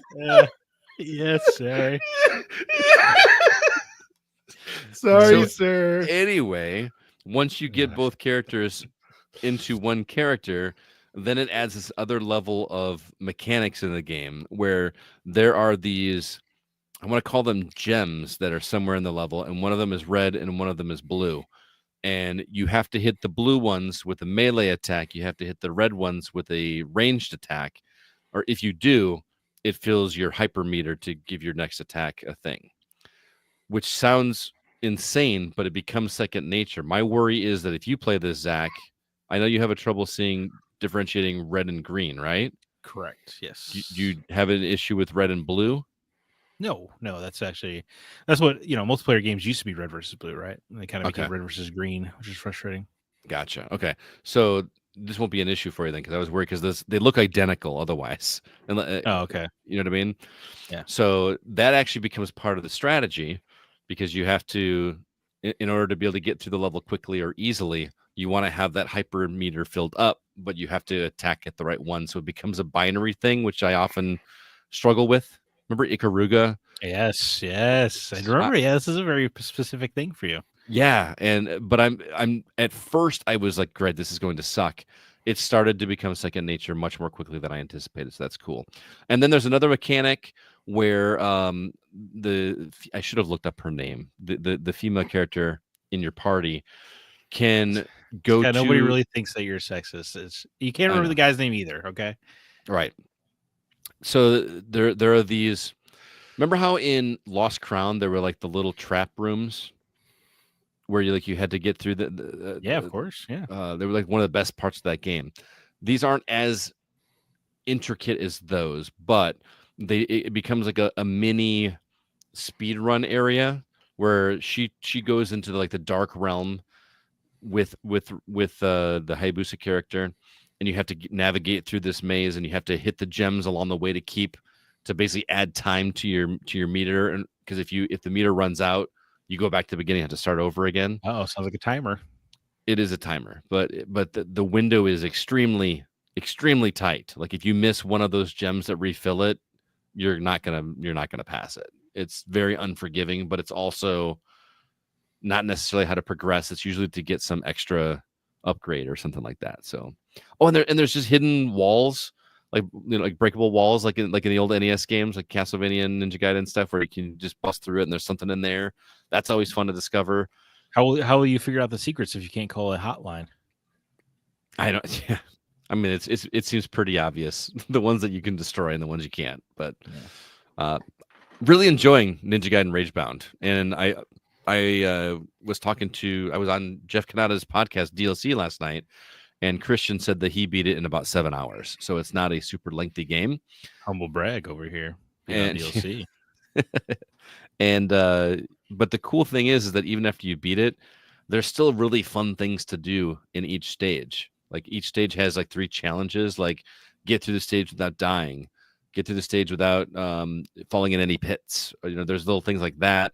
There are things to collect in each stage for currency to buy upgrades, and it's fun. And so at the end of each level, you get a little scorecard to see what ranking you get, and it goes up to S rank. And I've not gotten anything above a B ranking so far. So even though it's a shorter game, there's still plenty of replayability. And again, Ninja Gaiden Ragebound, highly recommend that game.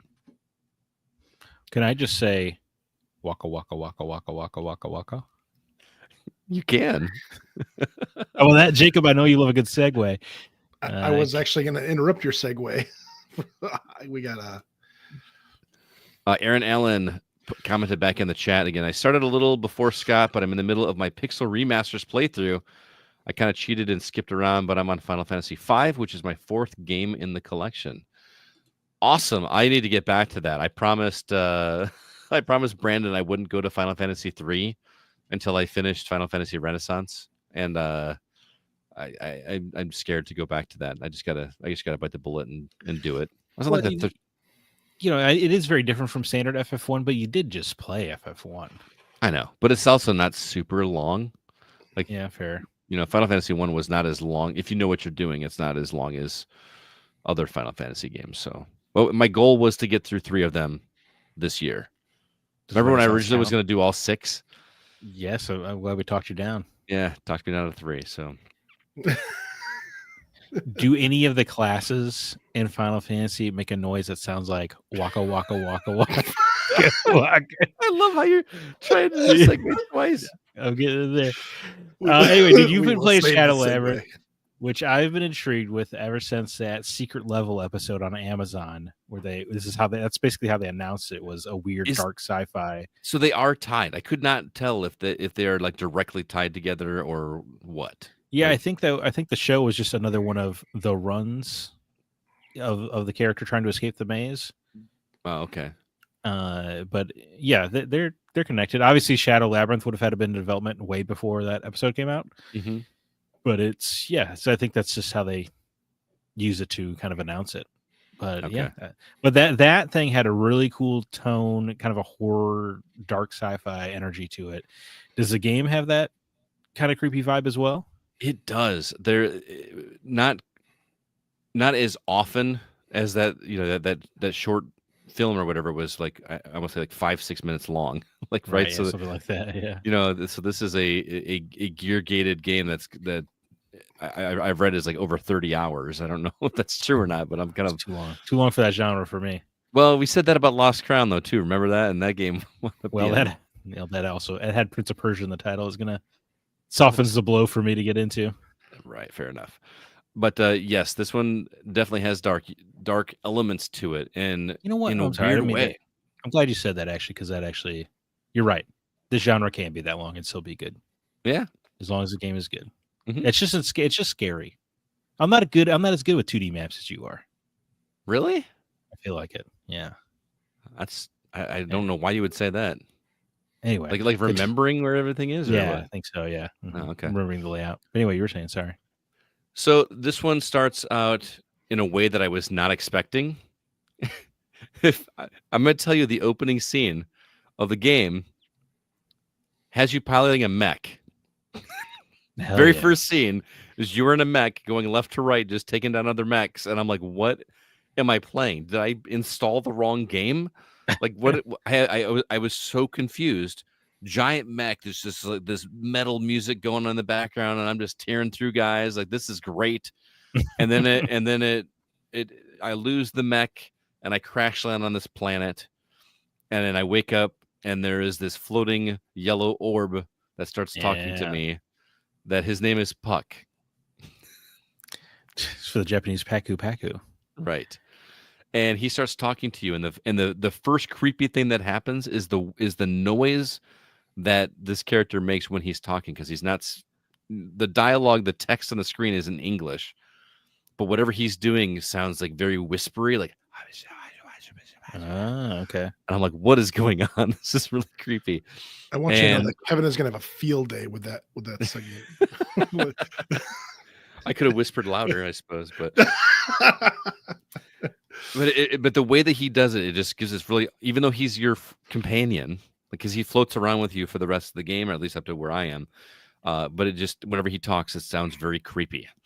And again, it's 2D gear gated style game where you've got a melee weapon, but it allows you to point the melee weapon in any direction that you want to. So if you're in the air, you can point it up, you can point it at an angle, you can point it down angles, Okay. which is interesting. That's cool. And then you'll eventually come across these areas where there's like a blue track along the walls. And as soon as you jump on it, you turn into Puck, and Puck starts riding the rail like the spider ball in Metroid. And starts walking power pellets, which are your currency that you collect, and he can jump from rail to rail, and it's very odd. The controls are not the best here. I feel like, oh yeah, because you can set it to have him auto run so that he just goes unless you like press a brake button, or you can do it so that you actually have to push him forward. And I can't decide which I like best, because sometimes having him move makes it easier to do the jumps. It's almost like you have to have your hands on it to really understand what I'm saying. But I guess auto running, kind of like the old Pac-Man arcade games, right? Pac-Man's moving. Exactly. Because you couldn't stop Pac-Man. You could, even the corners, you could stop him. But anyway, so then you get to bosses, and this is where it gets interesting. When you defeat a boss, you absorb that boss's power, which is the gear that you need in order to progress to a new area of the 2D map. But in order to do that, Puck turns into a giant version of himself with like dark black smoke around him, and he just devours the boss. Like from the top, just comes down and eats it, and that's how you acquire this power. And your character never flinches at this happening. You're like, this is just normal? Yeah, this is just what happens. Like, it's just kind of crazy.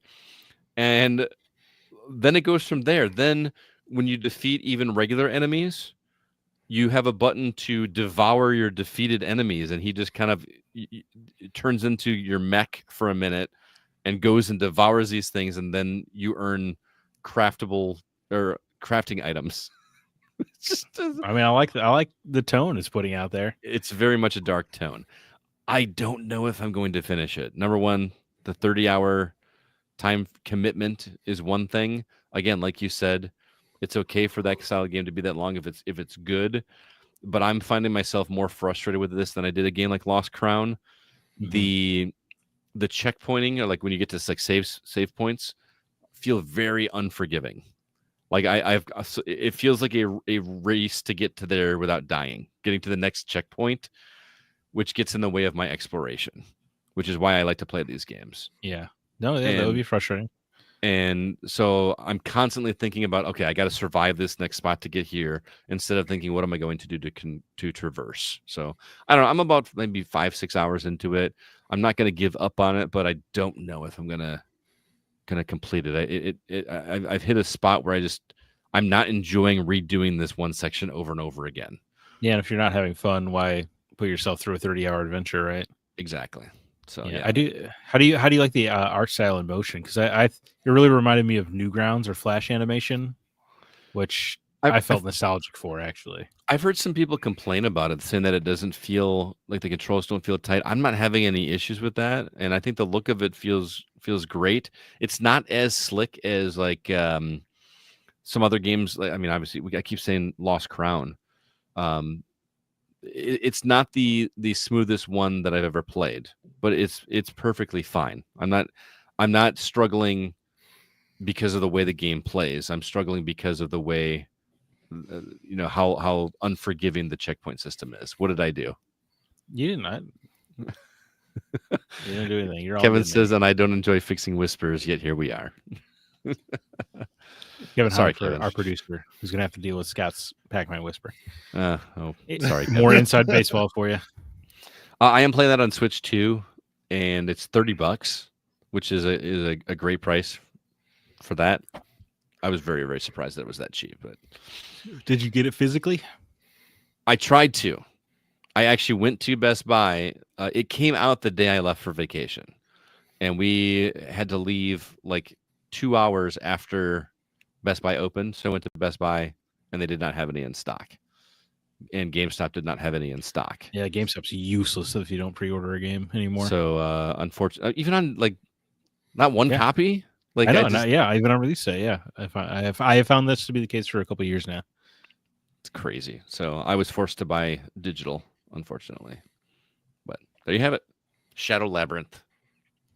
And it's made by Bandai Namco, so giant mechs make sense. Yeah, that does become a factor in the regular gameplay too. You can also turn into a giant mech.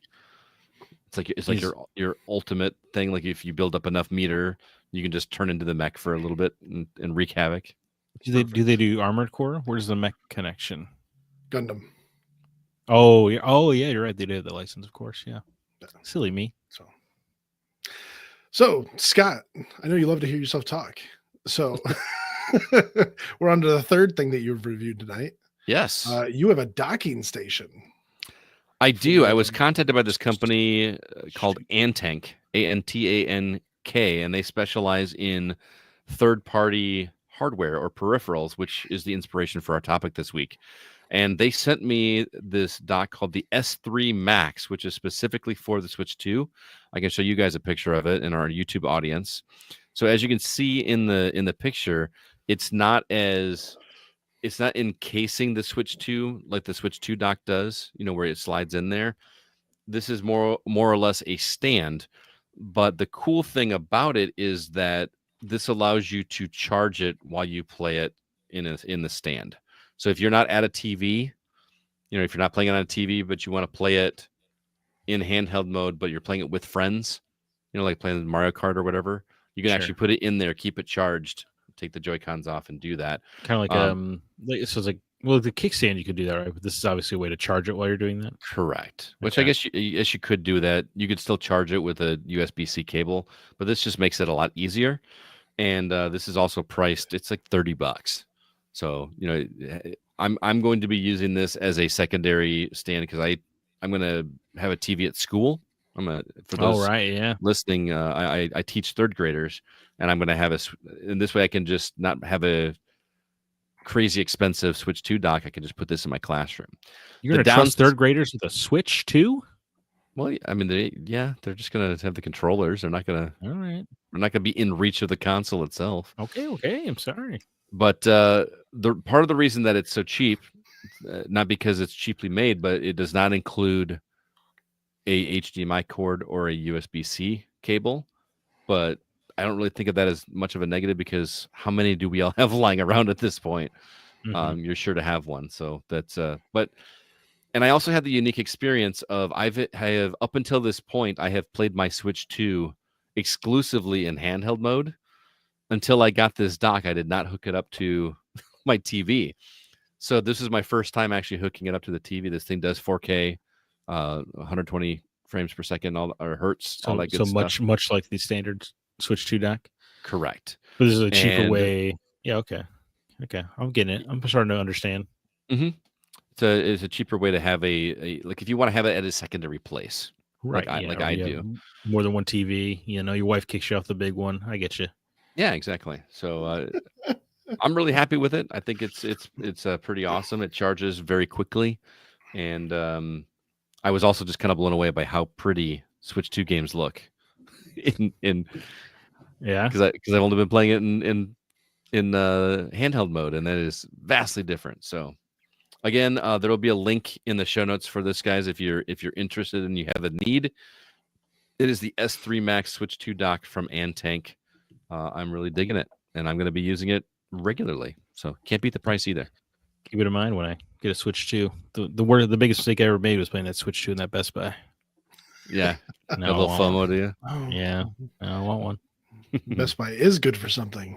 Yeah, is it like, should we set up a GoFundMe, or what do you guys think? Please donate and help Zach get a Switch 2. Yeah. After the price hike. Right. By the way, I gotta get in there before the tariff increase. Yeah. It's also funny, like everybody's been complaining about I'm not paying $500 for a Switch 2, and they're still sold out. It's doing very well. I don't know. Are you trying to tell me video game consumers are all talk and no action? Pretty much. Blown away. All right, before we get to our topic, I want to remind everybody about our website, thegamingoutsider.com. If you like what you're hearing and would like to maybe see what we're writing about, you can do so at our website. Alyssa has written a review for a game called Date Everything. Sean Coates did a review of Tony Hawk's Pro Skater 3 and 4. And Zach also wrote a review on Gaucho and the Grassland. You can read those on the website, as well as find all of our episodes if you would prefer to listen that way. With that, let's go ahead and jump to our From the Outside In topic.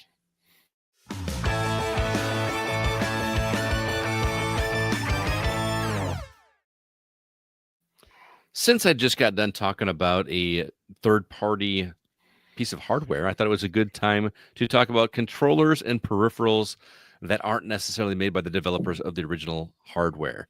Third-party controllers and other accessories rarely get a lot of positive attention, but there were obvious exceptions. I feel like we mostly think about gaming in our early years when it comes to third-party controllers, but do you guys use third-party hardware with current consoles? Hard no. Yeah, I feel like I can't think of even since the 360 era. I don't think I've used a third-party controller. Yeah, that just, I don't know. It feels risky, I guess, mm-hmm. Especially as the controllers have. Well, think about a lot of the Nintendo controllers. I want to say they're not wireless. The third-party ones or the PlayStation ones. Maybe I'm thinking they reserve the wireless for first-party, and I'm just I've been conditioned in my first world environment to not deal with any cords. Isn't that crazy? That just was the norm, and now we're I'm not using a wired. What am I, some sort of peasant? Yeah. There's no cord for me. And I don't know, with the PlayStation, which is where I primarily play. They got that cool gray anniversary color. Yes. I want that. So yeah, no shade on third party. Maybe they're better than ever. I have no idea, but I got no need for them personally. I feel like I have just kind of I've been conditioned to balk at the term third party hardware, from my childhood, because some of those third party ones from when we were kids felt so cheap. Well, it was the younger brother controller, right? Yes, exactly. Yes. And so I've just like shied away from it so much. And so I have no idea of the quality of current third-party stuff. Like this thing that I got my hands on this past week is the first third-party anything I've used in a long time with current consoles. And you it's seem great. to like it, right? Yeah. So yeah. What about you, Jake? Was that what you were going to say something? No, I lost it now. Don't worry about it. No. I think I've had a couple of third-party controllers throughout the years. I had a couple for the PS3, and they all died relatively quickly. And maybe it was just, I don't remember who I bought them from, but I just remember I got them and I was like, oh, okay, cool. I've got maybe 1 or 2 controllers from them or something like that. And then it was like maybe a month or 2 in, they would just die, whether it would stick drift or whatever. They became unusable. And I was like, well, I'm never going to go through that problem again. I'll never, I won't buy a third-party controller ever again. And I haven't. I used to work at TNT Games here in Rockford, and I remember the ones that we would take in that were third-party. I feel like the thumbsticks would collect gunk way more than the actual first-party controllers. Like I know people are gross, but like anytime we took in first-party ones, they were never nearly as messed up as the third-party ones. It was genuinely astonishing when I worked at GameStop what people would do to their controllers. Right? Were you chewing on it while you were? Yeah. What are you doing, man? And then like anytime the thumbsticks were like they were pushed so hard that like they were coming off, I was always like, "What do you play?" And they're always Madden. I'm like, what are you doing playing Madden? That's destroying a thumbstick. Losing, I guess. Yeah. Losing. It's the only thing I could think of. I want you to know that the PS4 controllers are strong enough to go through a wall and not break. Wow. Well, I don't know. I dropped mine off the couch once onto the floor, and the D-pad didn't work anymore. That's unfortunate. It was. I had a friend who I think we lost at Diablo 3, and he stood up and just tomahawked his controller at the wall, and it went right into it and stuck like an actual tomahawk, and he pulled the controller out of the wall and went back to playing, and it was fine. Well, you didn't take a picture of that first? He's probably too mad to be thinking about pictures. I was scared. Like, Jacob was scared. His friend was too mad. Jacob was realizing he was playing with a child. That would have been like a great podcast logo. Just like a controller stuck in a drywall. I assume it was drywall. Oh yeah, it was drywall. Yeah, he actually lived in a concrete. It was in the garage. It was crazy. It could have been plaster or something. We were in my bunker. It was steel corded concrete. Like. It was pretty wild. I was playing with the Incredible Hulk. Right. So, do you guys did you use third-party controllers when you were younger, or were you a first-party purist? I had a set of Jedi and Sith controllers that I believe were third-party, and I loved using those as a kid. Star Wars Episode 3 just came out. It was on the PS2. PS2, okay. And I remember these controllers. They glowed, and the Sith one had Darth Vader's mask on it. Yes. And I don't remember what's on the Jedi one because I never used it.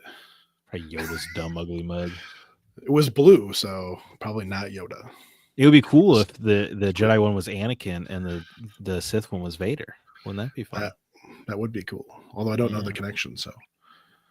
Well, boy, you're gonna have one hell of a plot twist when you watch episode 5. I'll tell you what.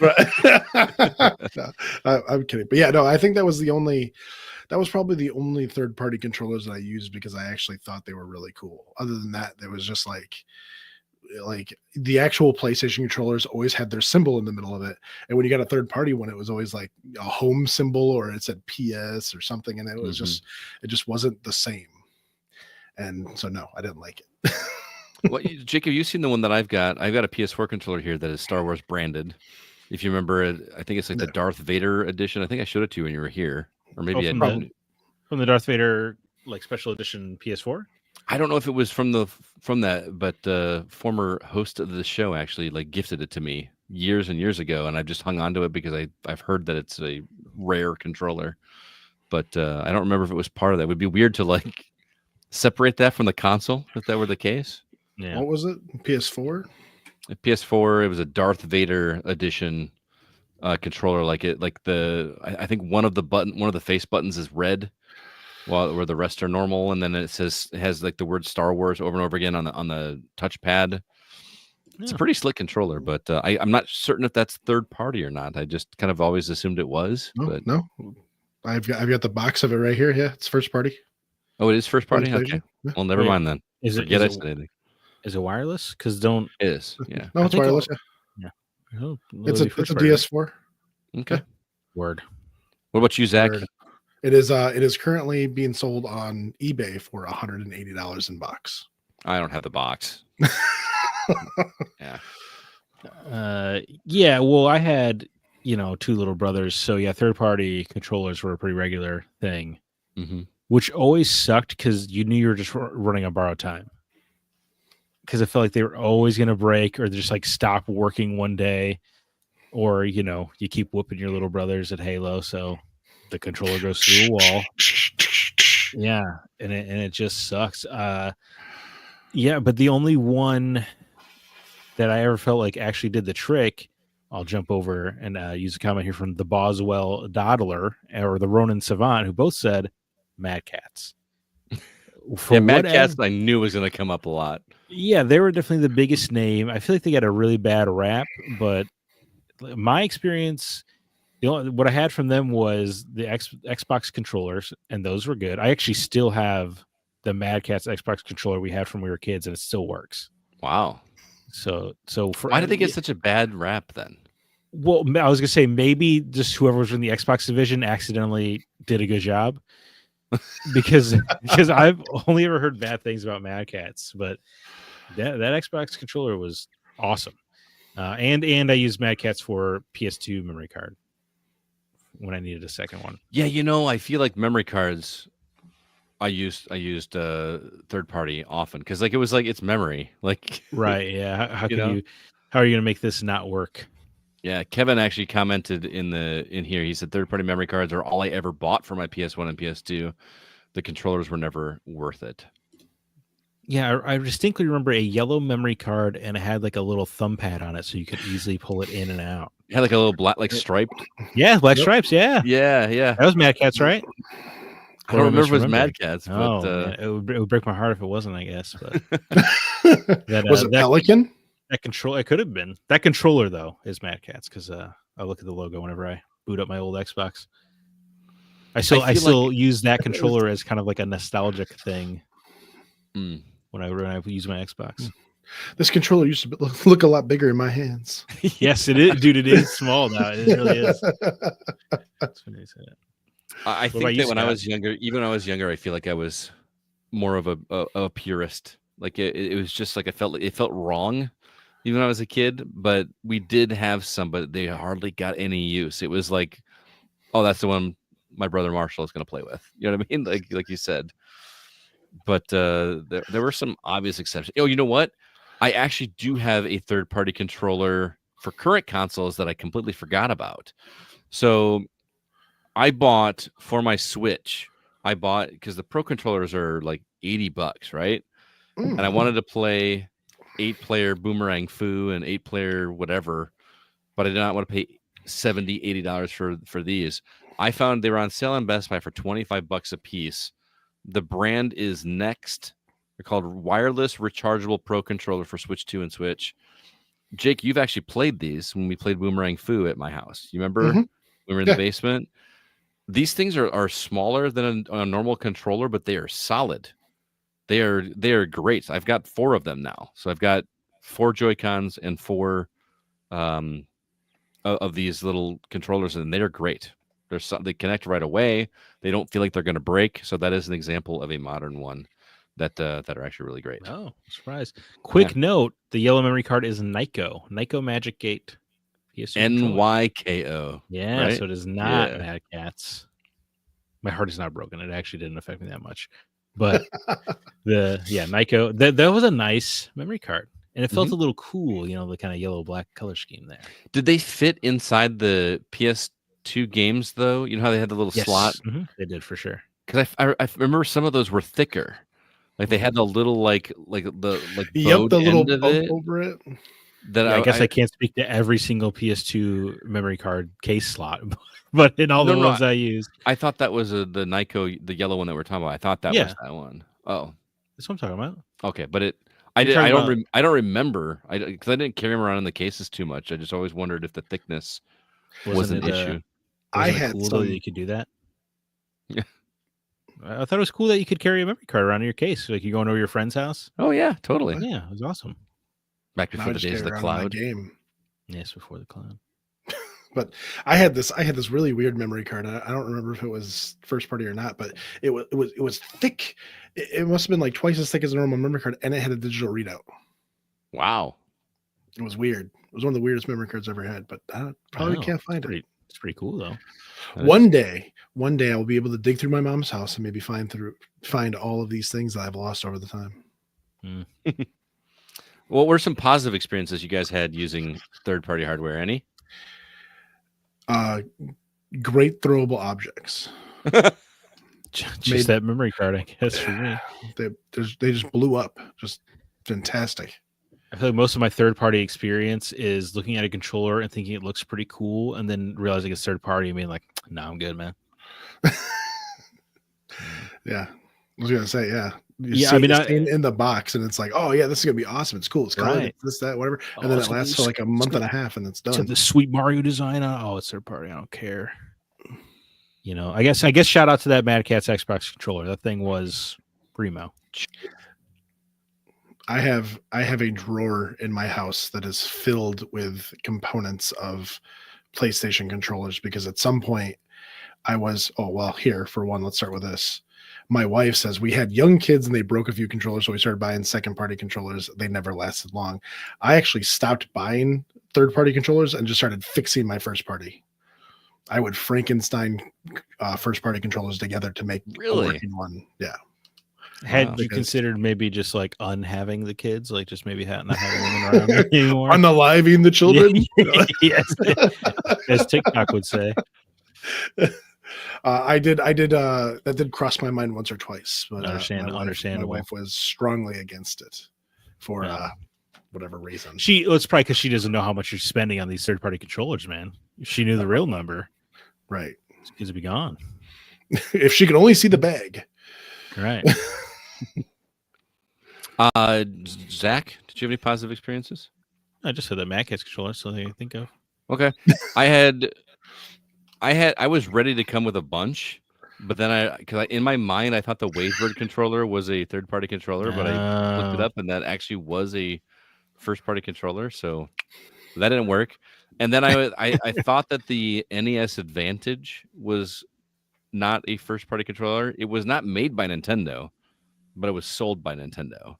So is that considered second party? I don't know how that works. It's very difficult. It's tricky. I don't know, man. You know what? Third party carrying cases are awesome. Okay, there you go. Count. Yeah. I guess it's kind of a little tangential, but my Switch carrying case is awesome. It's lasted me since the console came out. My Vita, I bought like this like hard shell case for my Vita that has little spots to put all your Vita cartridges. Mm-hmm. It's pretty slick, dude. I love that thing. Nice. So if that counts, yeah, why not? I had a controller for the NES called the Quick Shot 2, I believe. It was like a joystick, and it had a trigger button. My wife calls me, and it had a trigger, and it had a button on the top of it as well. But that thing had turbo on it, and I used that. I had one for Super Nintendo as well. I remember specifically because I used that to do the cheat in Final Fantasy III with the raft section. Do you remember what I'm talking about? Mm-hmm. Yeah. But you had to have auto fire in order to be able to do that, and you also had to be pressing to the right.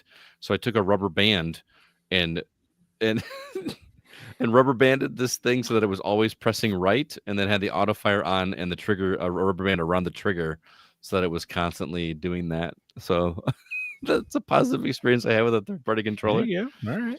And then I promptly, maxed out every character in the game and then played through the game and could not pass the final boss. So I've never actually legitimately beat Final Fantasy 3, but 6, which I'm going to remedy.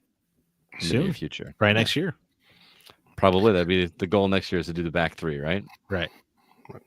So I'm actually really glad that you brought up the turbo function, because the newer controllers, newer third-party controllers that are coming out actually have a lot more features on them than previously. They still have the turbo, yes, but a lot of the newer ones, like we bought my kid, he's a really competitive gamer, an 8-bit controller, and those things are programmable. You can put macros in them, so you could push a couple of buttons and then it'll go, you push a Street Fighter move. Yeah, you push these 2 buttons and it'll push like 20 buttons in a row.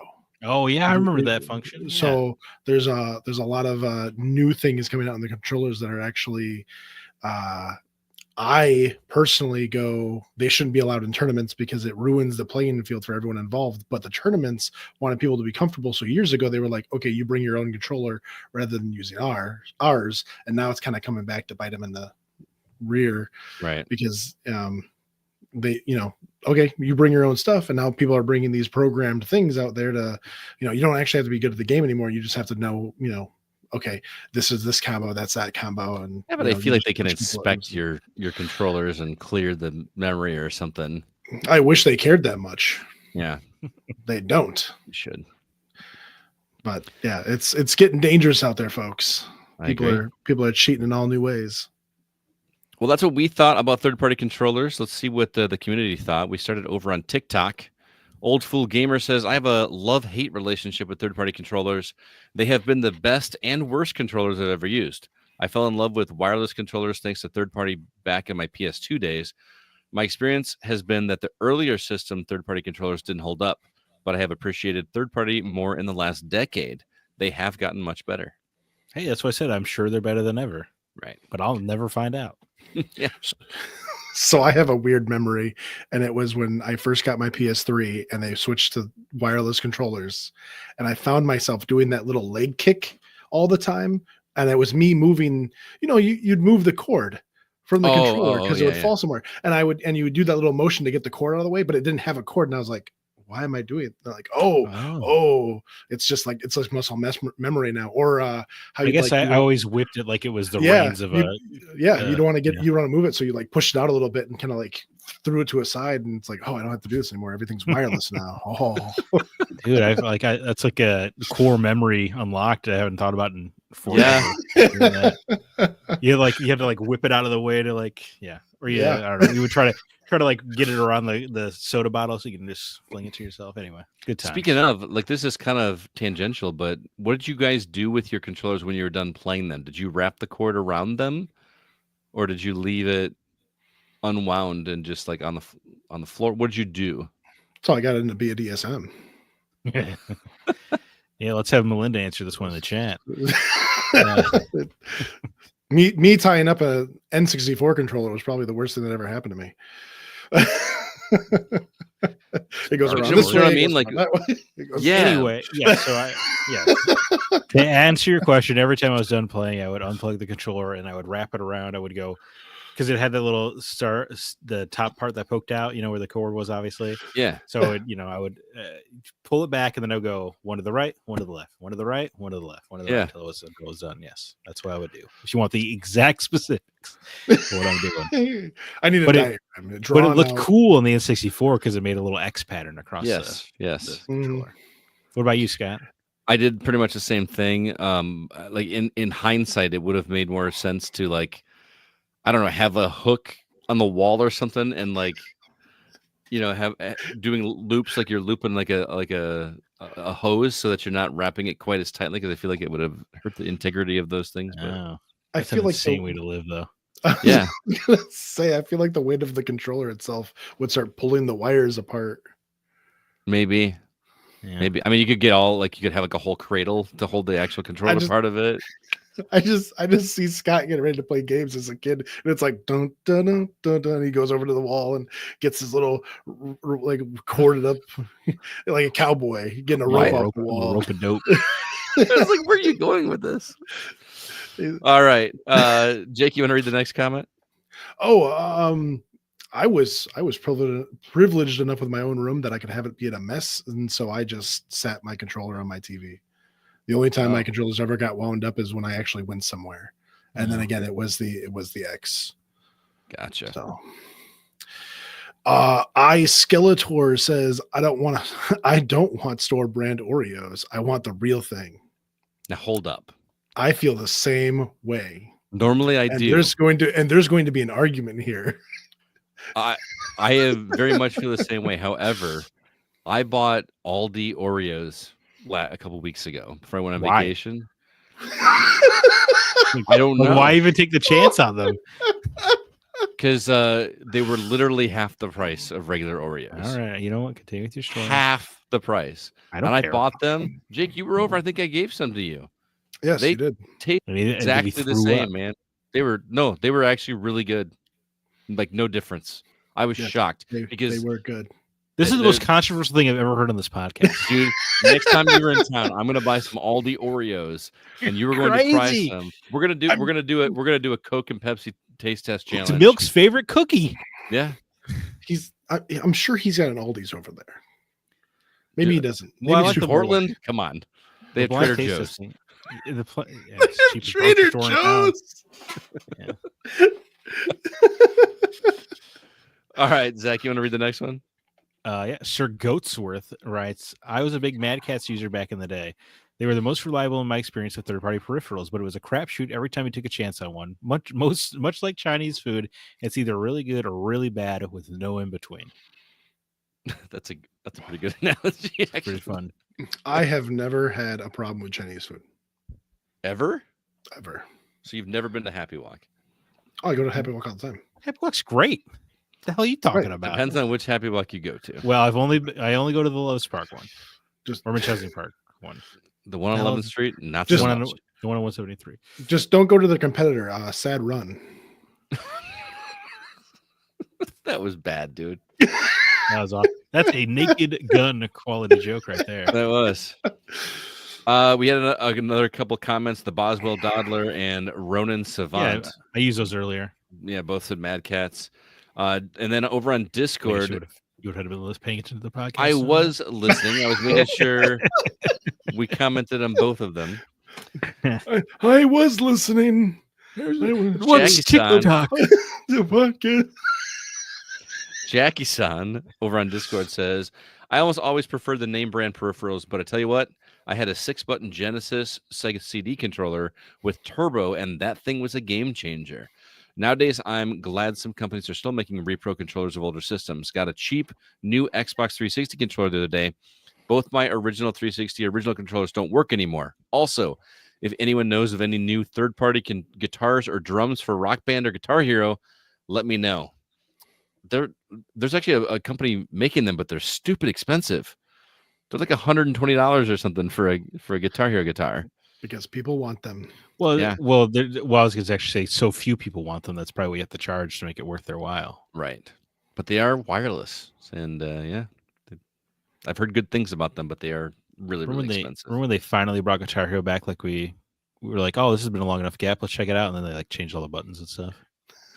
Yeah, they did the 2 rows of 3 instead of just 5. Which I actually did genuinely like, but it was just like, if you want to recapture the magic, don't you kind of want to appeal to people's memories directly? Mm-hmm. Yeah. I'm glad they made them wireless, because playing with a group of friends on guitar or Rock Band was like a tripping hazard. Yeah. There's just wires everywhere. Those were some of the best times of our lives, though. Those games I missed the plastic guitar age. Yeah. Age. It was a star that shined bright. It went out fast, but yeah, I used to just sit on my couch and just play Guitar Hero 2 like by myself over and over again. Because I worked down the street when I was a teenager at the movie theater. I would come home on my lunch break and just knock out a couple sets of Guitar Hero and go back to work. Yeah. Dude, this is before there were like online leaderboards. We were like taking pictures of our scores and sharing them on message boards and stuff to it's just kind of crazy like how it was genuinely all consuming, wasn't it? Yeah. Everybody was in on it. Mm-hmm. Yeah, it was awesome. Monkey Wrench by Foo Fighters was one that we used to do over and over and over again, because we could all do it perfect, but it was all about where you did the star power thing. Oh yeah. Where was it most advantageous to get the most points? And oh man, good times. That was my introduction to Coheed. Oh yeah, Welcome Home was on Guitar Hero 3. Was it 3 or 2? I don't remember. Can't remember, but yeah, that was a big deal. All right, want to the next one, Jake? Oh, we have Alan Sheck still on Discord. I don't know until I was an adult that Mad Catz controllers were considered hot garbage. I thought they were awesome. They had turbo and macro buttons. They came in translucent plastic long after console manufacturers stopped doing that. They came in different sizes for a variety of hands in our household, and none of ours ever broke. Well, good for you, Alan Sheck. I forgot about the translucent ones too. Yes, I forgot about the kind of you could get them in different sizes, which was cool. Mm-hmm. No, is the macro button the one where you could do a button input and then it just hit the macro button and it would just do it? That was pretty fun. That was good for cheat codes back in the day. As I think Scott was talking about a little bit. Yes, with like 4 rubber bands on his controller. Yeah. No, I was thinking like for like fighting games.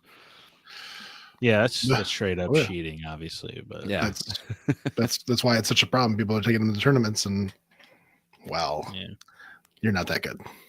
One more, Zach. Then Paul Hine wraps it up. If you had a computer and a game or two in the 1990s, you probably had the controller, the Gravis gamepad. He included an image, but I could not describe it. But it's an interesting look up the Gravis gamepad. It looks like a Super Nintendo controller, but you can put a joystick in the gamepad portion of it. Like you'd screw in a tiny little. Well, it looks like it's layered almost. I think that's just a different. I think that's just a different view of it. Yeah, because the whole deal with that is that it was reversible. You could flip it up if you were right-handed or left-handed. You could. Oh, okay. Yeah. All right. Oh, that thing looks like a mess. It looks like a Super Nintendo controller. Yeah, it's almost like I just said that. An asymmetrical. No, or no. I don't know. It looks like a Super Nintendo controller that's missing a few chromosomes. It looks like 69. You flip this thing around and it's the same thing. Yeah. That's weird. Sorry, Scott. I wasn't listening to you talk. I know. Listening to you talk for the last hour and a half. Well, thanks to all of you for listening for the last hour and a half. That's going to do it for this week's The Gaming Outsider. Thanks so much for listening. This episode was produced by Kevin Honigford, and all the music you hear is written and performed by Grant Henry of Stemage and Metroid Metal. His website, as always, is stemagemusic.com, STEMAGE music.com. Please be sure to email us if you have any questions or concerns. Our address is feedback@thegamingoutsider.com. Zach, any parting words or recommendations for our listeners? Absolutely everybody should see The Naked Gun.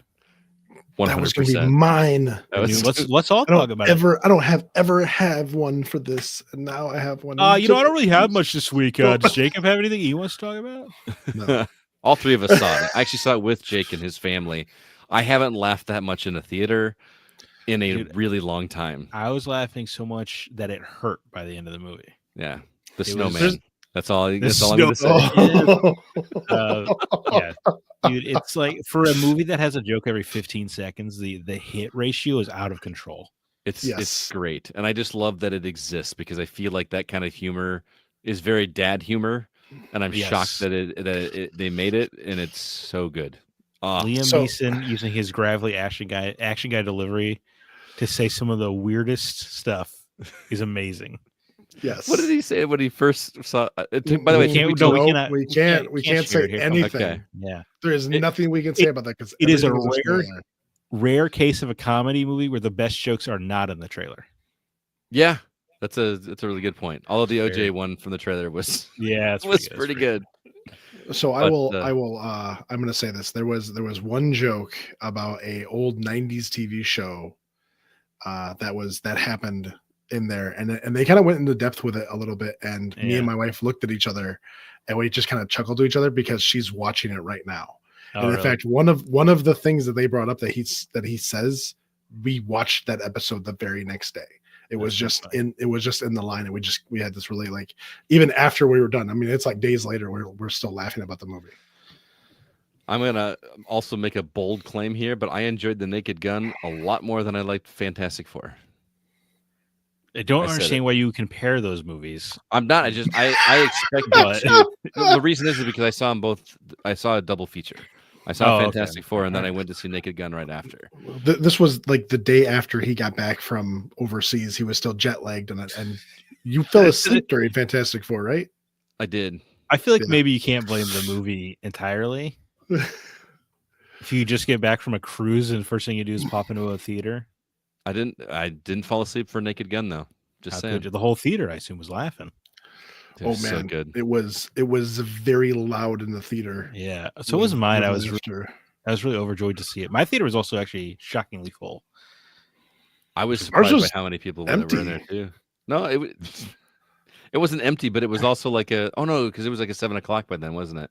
Yeah. It was also Thursday night. It wasn't Friday night, so it wasn't like. Oh, didn't you also say it was like a pre-showing? Yeah. Okay, maybe that's why. Yeah. All right, so Naked Gun, highly recommended from all three of us. I'm ready to go see it again, like with someone else that hasn't seen it. Just because I want to listen to all the jokes I laughed over. Right. Yeah. Yeah. That's a good point. There's some good stuff. I liked it so much that we were talking. Jake is showing us his Naked Gun drink that he got from there. It's got the actual siren on the top of it. I am going to affix that light to a hat, and I will wear it.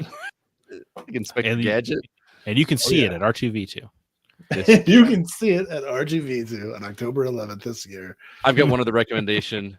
God. I discovered a musical artist this week. Is it the Black Eyed Peas, perchance?